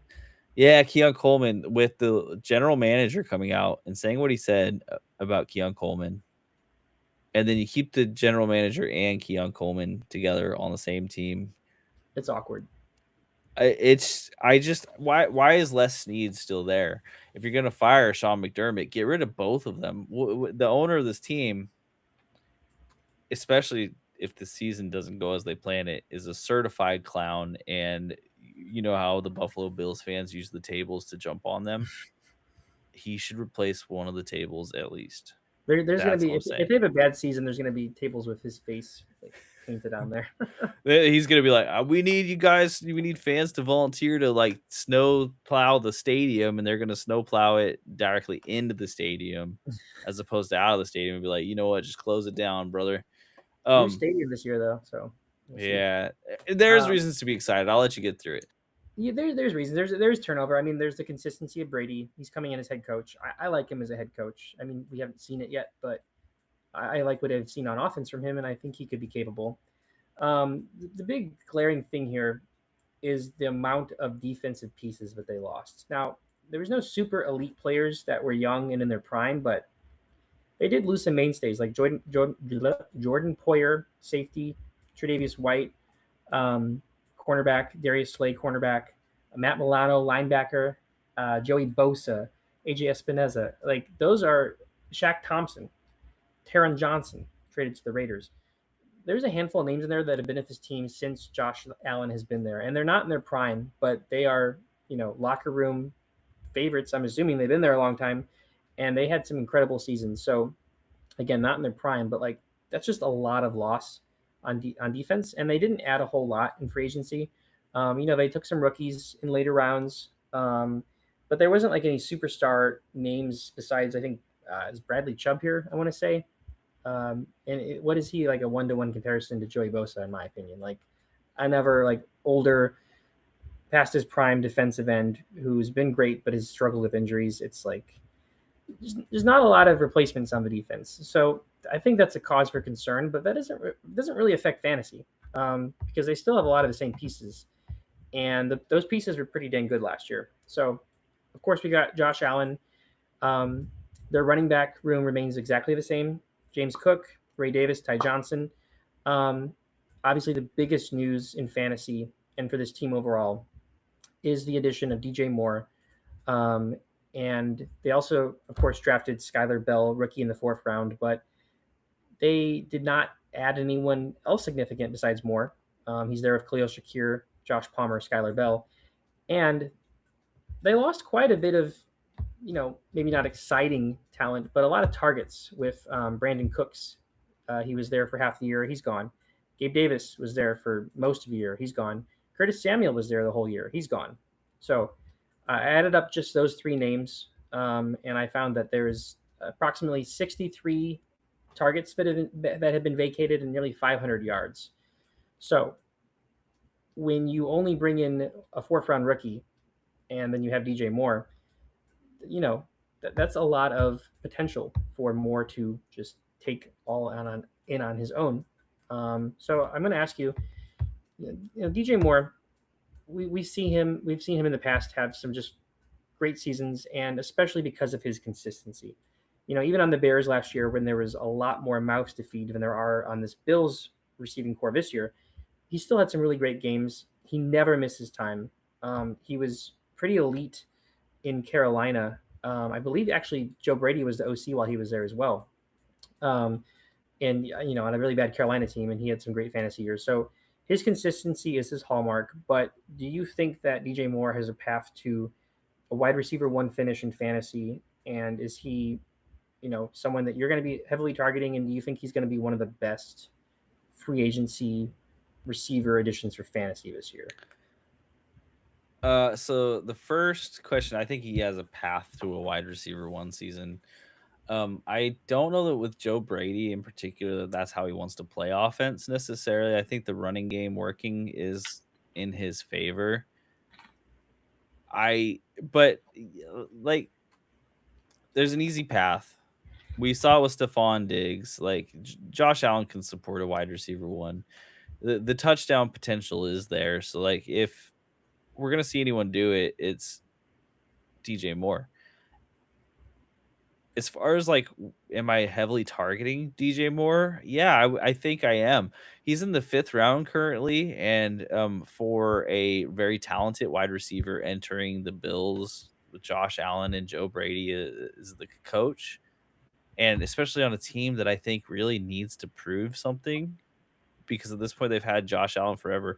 They're not proving it to fans anymore. They're proving it to Josh Allen that they can do something. They're saying, "Hey, we're going to set you up for success. We'll give you this guy and we'll give you the scheme to make it work." I think that they need it to work. It's either him or Dalton Kincaid, in my opinion, and I don't believe that Dalton Kincaid could be that guy. So DJ Moore has to be. I want to temper my expectations here because the Stephon Diggs years were kind of just ridiculous. Yeah, But I'm having a hard time doing that because these other receivers have just not shown that they can be any version of the guy. yeah, DJ Moore hasn't realistically shown it very well either. Honestly, like he has been consistent. He always looks good, but he's only really had one phenomenal season out of all these others. Like the rest have just been okay. But if you believe that he has that talent, and I do believe that that talent exists within him, this is the year. And in the 5th round, I'll just say this. I'm more excited about DJ Moore right now than I am about AJ Brown. Absolutely, yeah. I'm on the same boat. That fifth round price tag is nice to me because if he's the wide receiver 2 in my team and I have a good team around him, that's solid.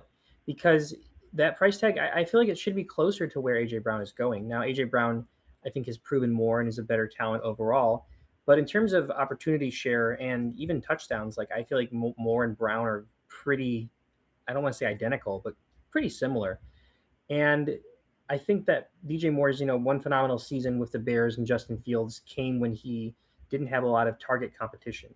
And, his consistency being proven with or without target competition, like there was so much last year on the Bears that there's just, like you said, I want to temper my expectations, but there is a path to him having just a really, really solid, maybe even elite season in terms of the amount of touchdowns we can see from him, and also the touchdown regression that I think James Cook may be due for in the run game. I think that we know what we got with Khalil Shakir. He's a solid slot guy, but he's not ever going to be a wide receiver 1, in my opinion. I didn't even mention Keon Coleman. That whole situation's awkward. And then we got Skylar Bell, who I actually like a bit as a rookie and a sleeper. I'll be targeting Skylar Bell, but there's no wide receiver 1 that isn't named DJ Moore on this team. And he is a wide receiver 1 in terms of how they traded draft capital for him, in terms of how he's produced on lesser teams in the past. This is, the best offense, the best quarterback at the very least he's ever played with. So Moore in the 5th round is probably sneakily becoming one of my favorite picks in fantasy right now. And I think that the potential is very strongly there. And when you're targeting someone in the 5th or 4th round with potential, there's very few names around him that scream like having more potential than him. And for me, his floor feels fairly safe, right? Like maybe not on a per game basis, but on a where he finishes at the end of the season basis. I think in the 5th round, you're gonna get someone that even if he doesn't blow up in the way that his upside suggests he may, you're gonna get someone who returns value close to the 5th round regardless. Yeah. I can see him rising though. This is my big issue with DJ Moore is I could see him rising up because the wide receiver 1 overall on the Bears, on the Bears previously, and now on the Bills with very little competition has to be enticing because we just haven't seen it. I mean, people were drafting Keon Coleman relatively early. People have been drafting the Bills receiving options, regardless of the fact that they just don't have the same amount of talent. Yeah. Because of the Josh Allen effect. But now now we have DJ Moore. Mm-hmm. So him in the 5th round, if it ends up there, it's a slam dunk. I'll be looking to make that pick pretty easily. If he goes up to maybe the 3rd round, I still have some want for that, which shows you how much I think he may rise. Mm-hmm. But then I'm more hesitant. However, honestly, the last time we saw Josh Allen with a receiver of this quality, it worked very well. It's this. Was Joe Brady there at the same time as Stephon Diggs? There must have been a year or 2 crossover, right? Yeah, there was at least 1 year, I think. Mm-hmm. And I know the last year of Stephon Diggs wasn't as lights out consistently, but it did have its moments. And I just think there's no way that DJ Moore doesn't return some sort of value that makes you at least okay with the pick. And the upside is it's so wildly high potentially I'm that looking I'm at in. I'm looking at other receivers that are now de facto wide receiver 1s on either their old team or on new teams, and they're all going around, if not higher than DJ Moore. And these are guys that I like, but like we're talking about Jalen Waddle, especially Mike Evans, Christian Watson. These are all guys going around earlier than DJ Moore, which is kind of shocking to me. I like those Mm-hmm. guys, especially Mike Evans, but Moore I think has probably more of a ceiling and a floor than any of those guys. Yeah, I over Watson, over Waddle, easy. Mike Evans is pretty close, and so if Mike Evans is going around earlier, then I'm way You more know, in on DJ Moore. yeah. I just see it rising because I know the Bills made a lot of changes, and we don't agree with all of them. Like as a community, we don't agree really. However, I think everyone has to agree that getting a wide receiver one that's been established is a good thing, and that he's going to put up numbers because their wide receiver options were so horrendous that if Josh Allen's going to chuck it to someone, he might as well chuck it to DJ Moore. I agree, and I think this in a way, like I think it does help James Cook. I think last year was kind of the year where some people were out on James Cook because 2 years ago he had that fantastic season, but it's like, well, he's not inherently a bell cow, and he's not going to do it again. And then he did it even better last year and proved that he is in fact actually a bell cow back. So I think he's maybe going a little bit higher for me. He's going in like the middle of the first round. I think he's pretty solidly a first round pick at this point. I like a more late first round, but I don't see any reason why with Joe Brady coming back, that he's going to regress significantly. I think touchdown regression is what we're going to see.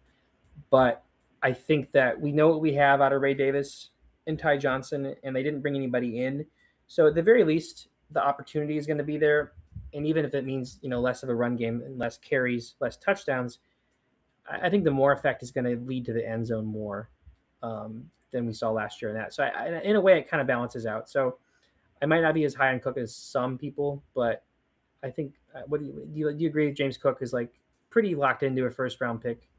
Yeah, Yeah, I don't have any issues with it either. It feels like one of the more safe first round picks at this point, yeah, and there's still some upside there. Well, that's complicated because upside in the first round, what is it really? But I think he could return value there, and I don't really see a way he busts. yeah. He's someone like he kind of reminds me a bit of Jonathan Taylor, who's even going higher than him. But generally around the same range. It's kind of your preference, and I do think Cook has just a higher floor because both of them are going to suffer, I think, from touchdown regression. But like the Bills' offense is a lot more consistency than another running back like Jonathan Taylor. James Cook doesn't have that injury history as CMC, so he's a very solid, safe guy to target. I would like to see them use James Cook more in the passing game too, to maybe take some of these big hits that Josh Allen takes off of his shoulders. Because a big part of the reason why the Bills are always so high in the running game is because Josh Allen is fantastic at it, but he is getting older. Yeah, I know he's a big dude, but we've seen him get some clear concussions that they let him back in the game for. I mean, one, it's not a good look, and two, those will eventually start adding up. yeah, So I think I would love to see him get more, like James could get more involved in the screen game, and if that's the case, hey, look, there's points that can make up for a touchdown regression in itself. yeah. I agree, and I think that Josh Allen is just kind of the QB1. He's pretty much QB1 every year, never misses time. So like if you really like quarterbacks early, like I'm not going to take Josh Allen in the second round. If my league mate takes him, I'll be like, I get it. In a way, I do kind of get it. I wouldn't do it, but like I'll be It- jealous. It's not a bad pick. It's not a bad pick. And Yeah, yeah, I've been late round QB forever and ever and ever and ever, and I don't think I can change my ways on that at this point. Um, but at the end of the year, I'm always kind of jealous of the guy who has, Josh Allen. He helped buoy his team for sure. He'll do it if you're again, an I'm sure. if you're an early round QB guy, I'll just say like I would definitely spend a more expensive pick around earlier on Josh Allen than like getting, uh, like a Jaden Daniels or a Drake May a round or two later. Consistency, I think, is key there. Um, Tight ends, I don't know Dalton Kincaid. I haven't seen it yet. Are you looking at maybe taking a swing on him? I don't want to. I think you could do worse, but I don't really want to. He has his opportunities, and last year was clearly he was the heart of the passing game, and it still didn't work because he was getting hurt too much and just missed too much time. For a tight end, I don't like the risk of that.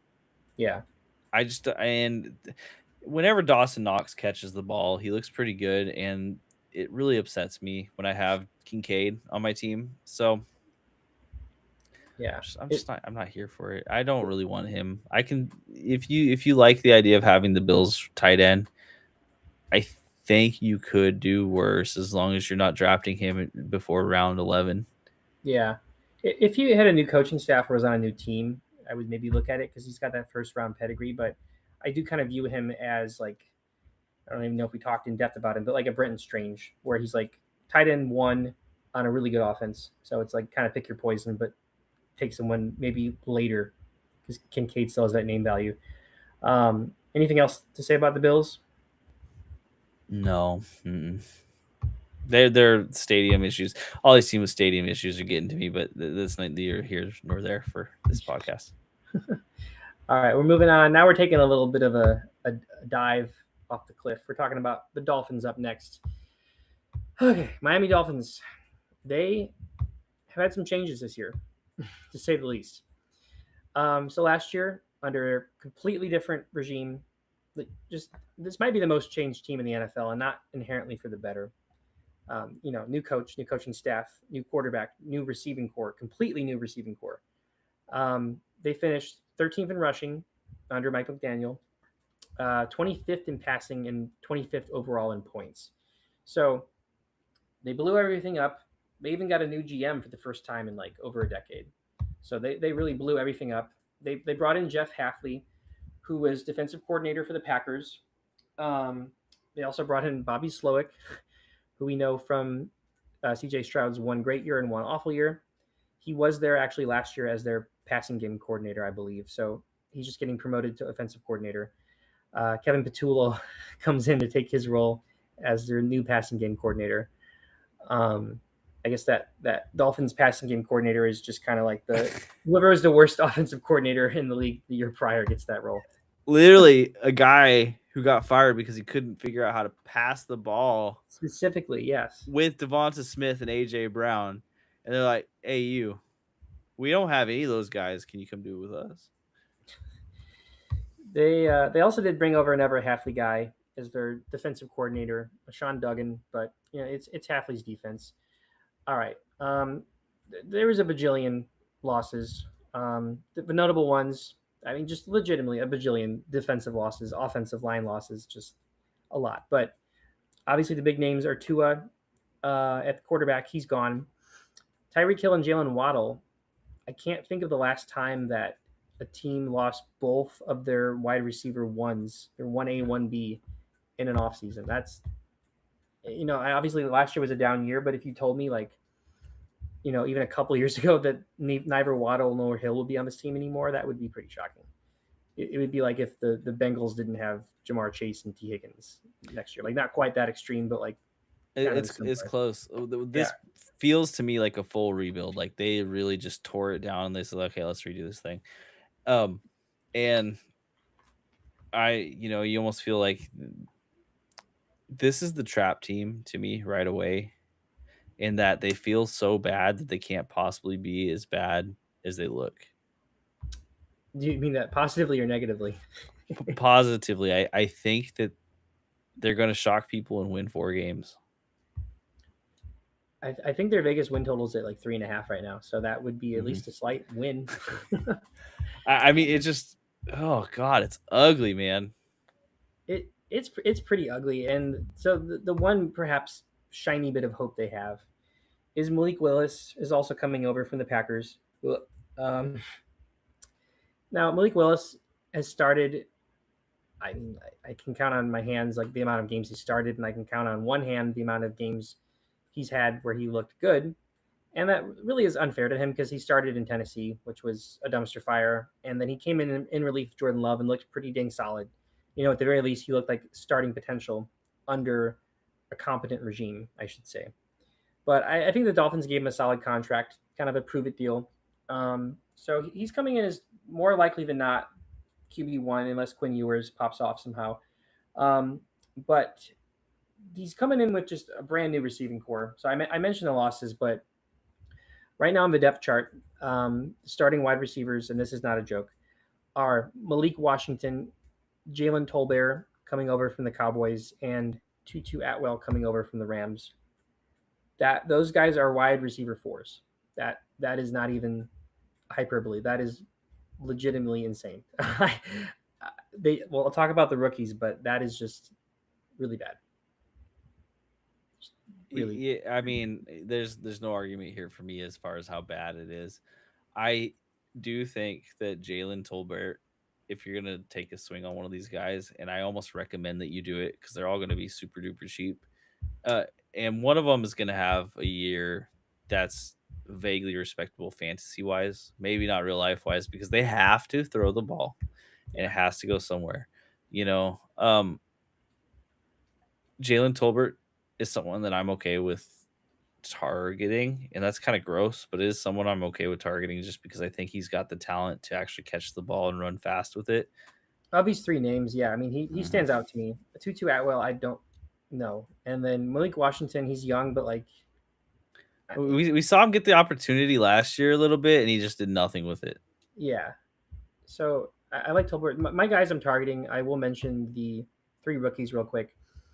We talked about this a bit earlier after the draft, but there's Caleb Douglas in round 3, Chris Bell in round 3, and Kevin Coleman Jr. in round 5. I'll keep it short and just say that I really do like Chris Bell quite a bit as someone to target. He was a projected late first round pick in last year's college season. He tore his ACL midway through the year, so I don't know his exact recovery timeline, but he is a wide receiver one talent that fell in drafts because of injury. So on a team with no wide receiver one talent at all, I like Chris Bell the most to target here. This is fair. I if he's free, I'm so okay with it. If he rises at all, I don't want to be involved. I want to wash my hands of the situation. But Yeah. if he's free, then okay, I don't mind it. I would love to see some reports that he's actually going to start playing pretty quick in the season. He's not someone I'm going to hold on my bench. He's someone like if he doesn't play for the first 2 3 weeks, whatever, you just pick him up the week before he comes back.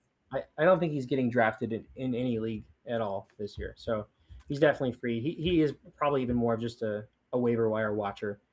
Um, but all that to say, I'm going to ask you: do you think that Malik Willis has any potential as a, well, we'll just say, high end QB2, your bench quarterback that could flash, based on what we saw in Green Bay and based on his rushing upside?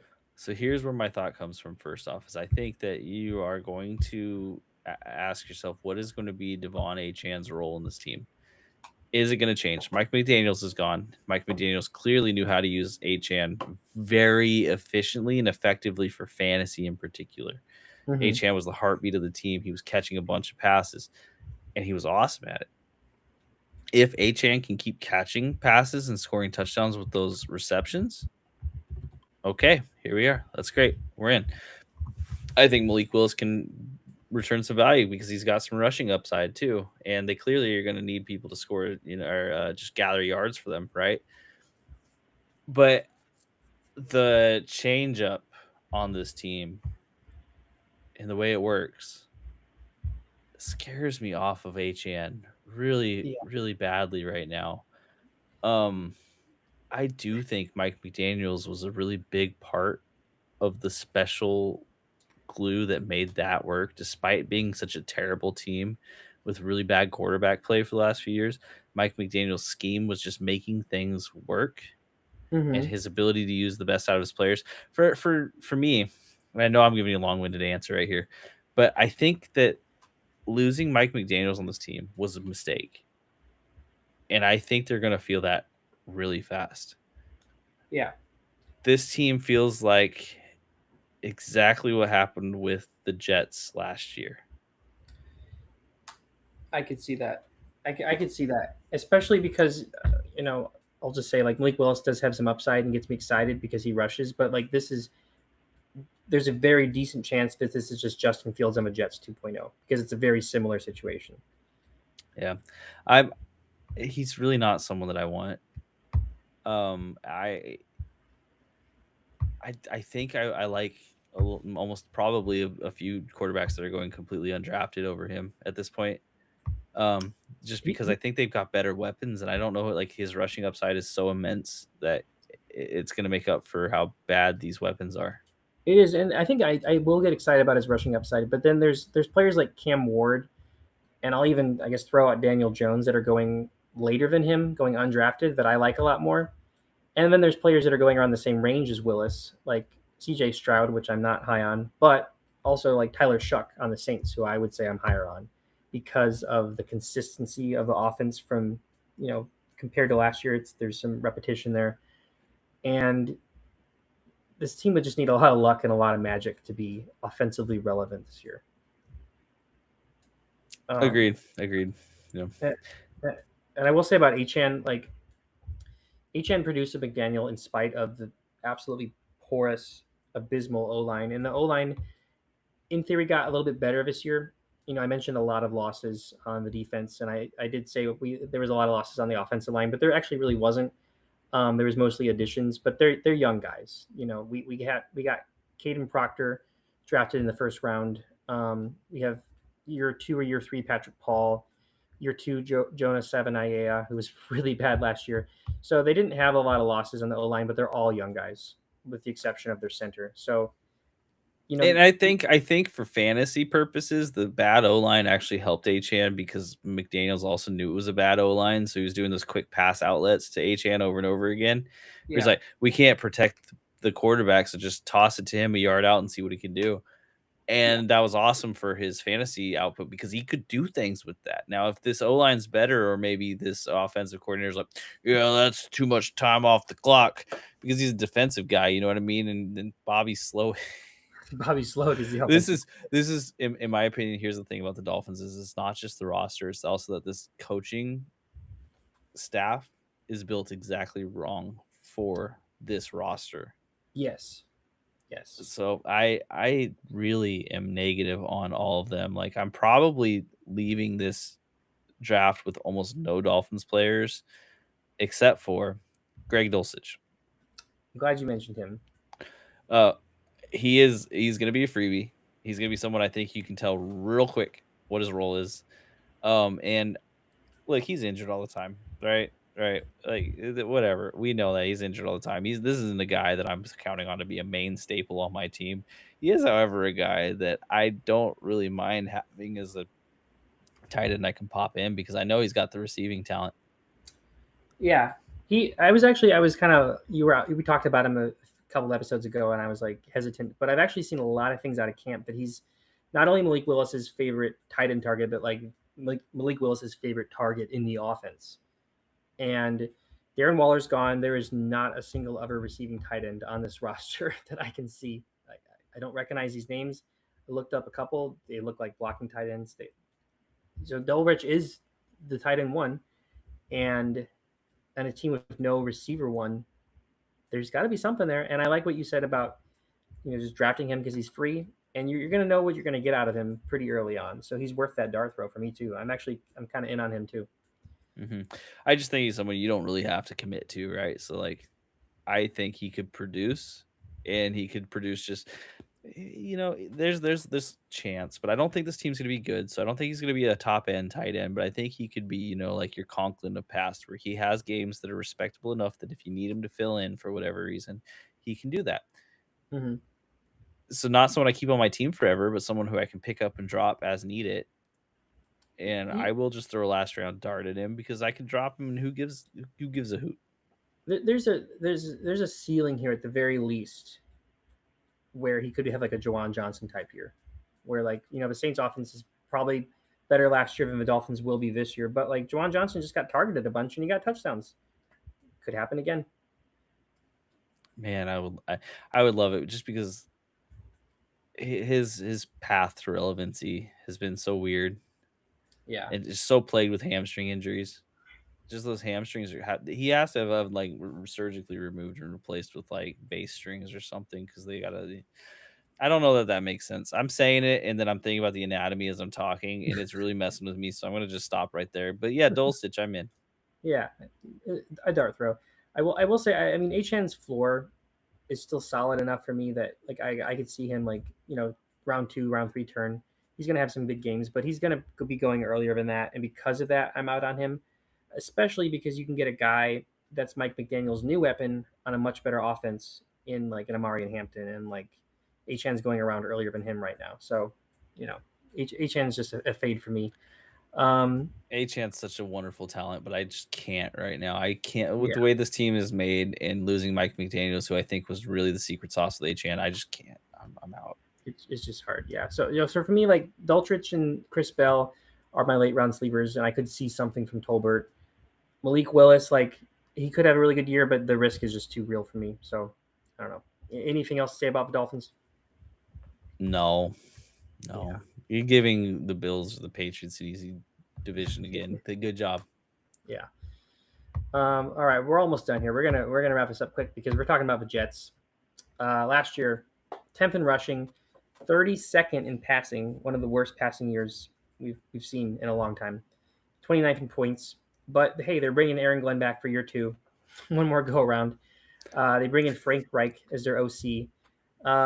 He's had a very mixed bag as head coach of the Colts and especially of the Panthers, but his claim to fame, and I believe the last time he was an OC was during Carson Wentz's golden years in Philly. So I'm not out on Frank Reich as an offensive No, I coordinator. actually love Frank Reich as the offensive coordinator here because he can take over real easy for Aaron Glenn as the head coach when he gets fired in Yeah, week I know. 6. Just he's got that experience. He wasn't terrible on the Colts as a head coach, um, and like I think as an offensive coordinator, I think this is a good hire by the Jets.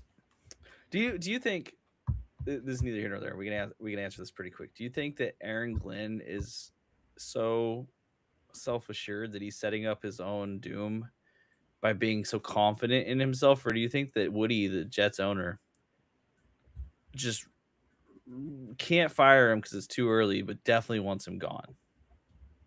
I think probably the latter. I will say though that the Jets defense, and this is Aaron Glenn's job, obviously, the Jets defense was so bad last year that there's really nowhere to go but up.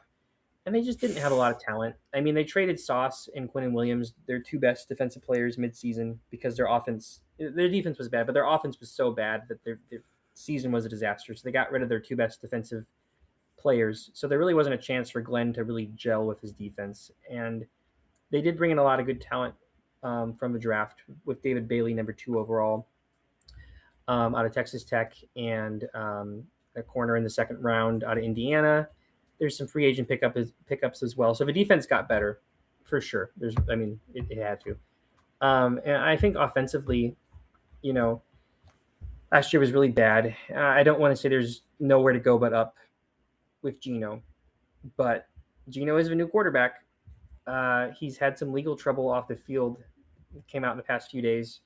We know how the NFL deals with domestic violence allegations, so that's kind of TBD if it affects his season. But as of right now, Geno is the starting quarterback. They also took a swing on Cade Klubnik in the 4th round, but you know, last year was Justin Fields and Tyrod Taylor and Brady Cook, and Geno at least has proven to be an asset for supporting his wide receiver or tight end one. We saw with Brock Bowers. Bowers was injured a lot of last year, but as bad as the Raiders were, like Brock Bowers and Geno, there was still a connection there. Geno still likes to hyper target. The legal troubles with Geno Smith look fairly bad because it sounds like there's a lot of and I'm not a lawyer, but there's a lot of information that seems to back up the claims Yeah, because he's been involved with the police a few different times for this specific woman that he is accused of assaulting. So, I don't think Gino has the clout to get away with it, and I don't think that the NFL cares what happens to the Jets yeah, because this yeah, is their own doing. But at the same time, what difference does it make to me if Gino's playing or not? Honestly, you're right. He can hyper target, but maybe Cade Club can do that also. yeah. Just man, what a when I saw it was Gino that they replaced him with, like, just keep Justin Fields. Who cares? Honestly, like, yeah, he's It's, terrible. Oh no, okay, so we're gonna go get Geno Smith, who got the Raiders the first overall pick. I will say at least Geno does throw the ball a lot more than Fields when he's under duress. And the Jets actually do have a really good O line. The Raiders had a terrible O line last year, as you know, and the Jets actually have a top tier O line. So I don't see Geno returning to his form a few years ago in Seattle, but he's going to take less sacks this year, and he's going to throw the ball a hell of a lot more than Justin Fields did. So I like it for that. Yeah, I'm sorry. I laughed at that. I didn't mean to laugh at what you were saying directly. It's just I remember every time he threw the ball into the dress of the Raiders, it was a pick. So Yeah. and Justin Fields on the Jets, and that was with a good O line. So there's there's some upgrade there. But regardless, Geno is not fantasy relevant. Don't even think about it. But I will point out though, one thing I like the Jets that I like that the Jets did is that they didn't have a lot of losses on offense, besides Fields and Tyrod Taylor, but they had a lot of additions and young additions. But we have Garrett Wilson, of course, returning. Adonai Mitchell has his first full year on the Jets. He's a year three guy from the Colts. And then we double dipped in the first round, or I should say the Jets. I'm not the Jets. Thank God.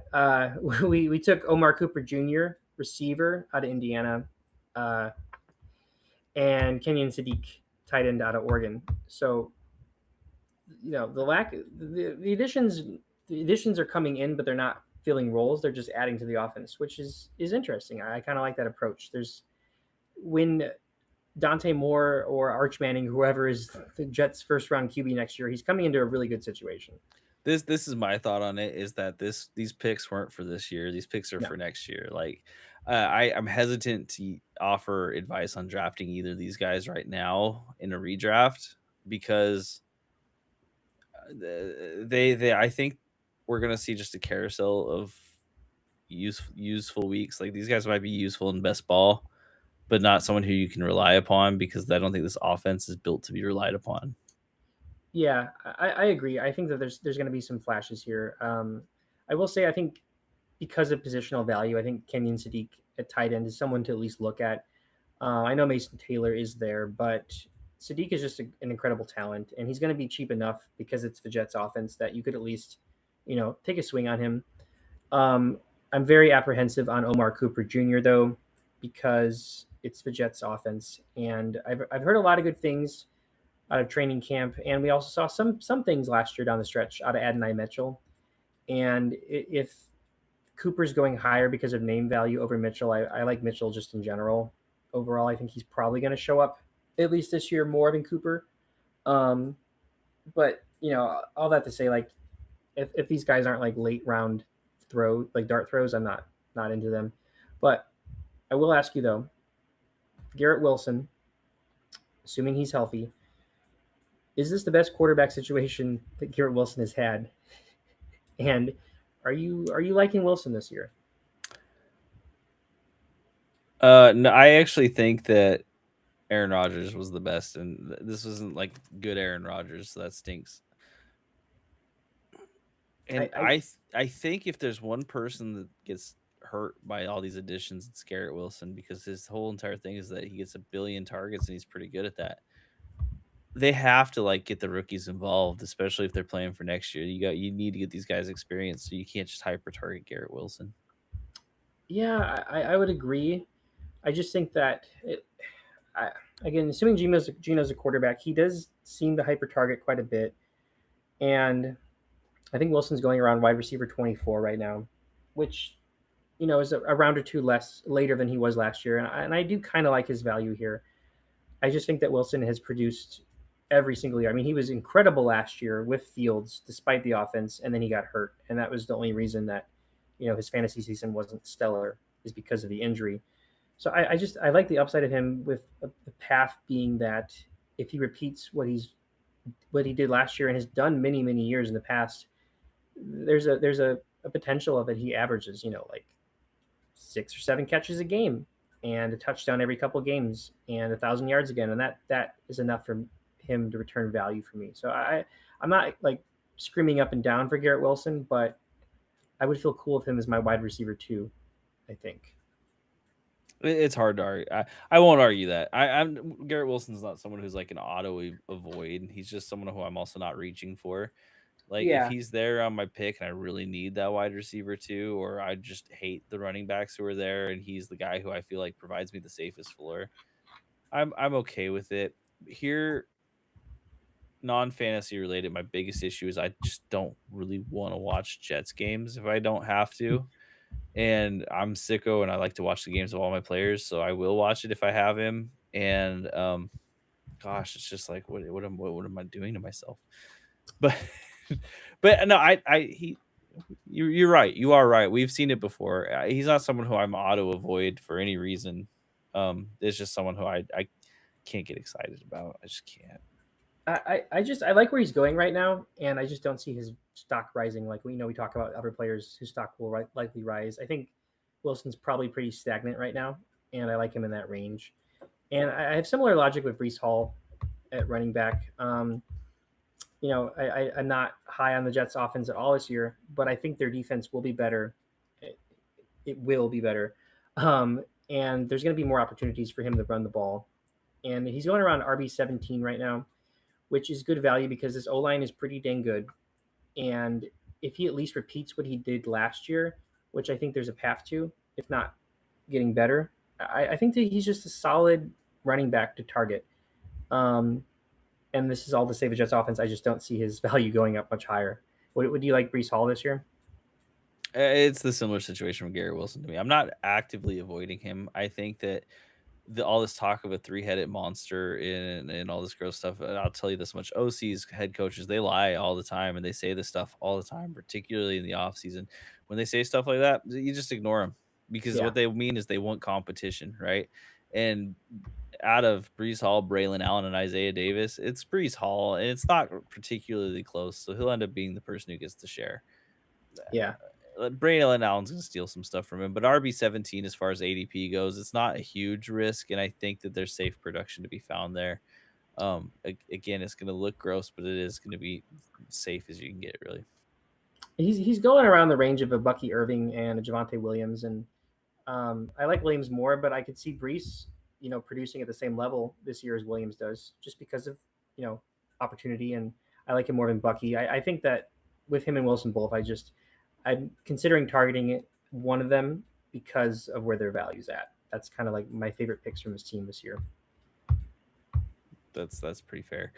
I I think I would take both those running backs over Brees, but I could see them being drafted ahead of Brees regardless, and maybe even reach for whereas Brees just kind of sits there. Yeah, And that's a situation where I'm not mad at taking Brees. He doesn't have the upside necessarily that I love, but it's just team construction at that point.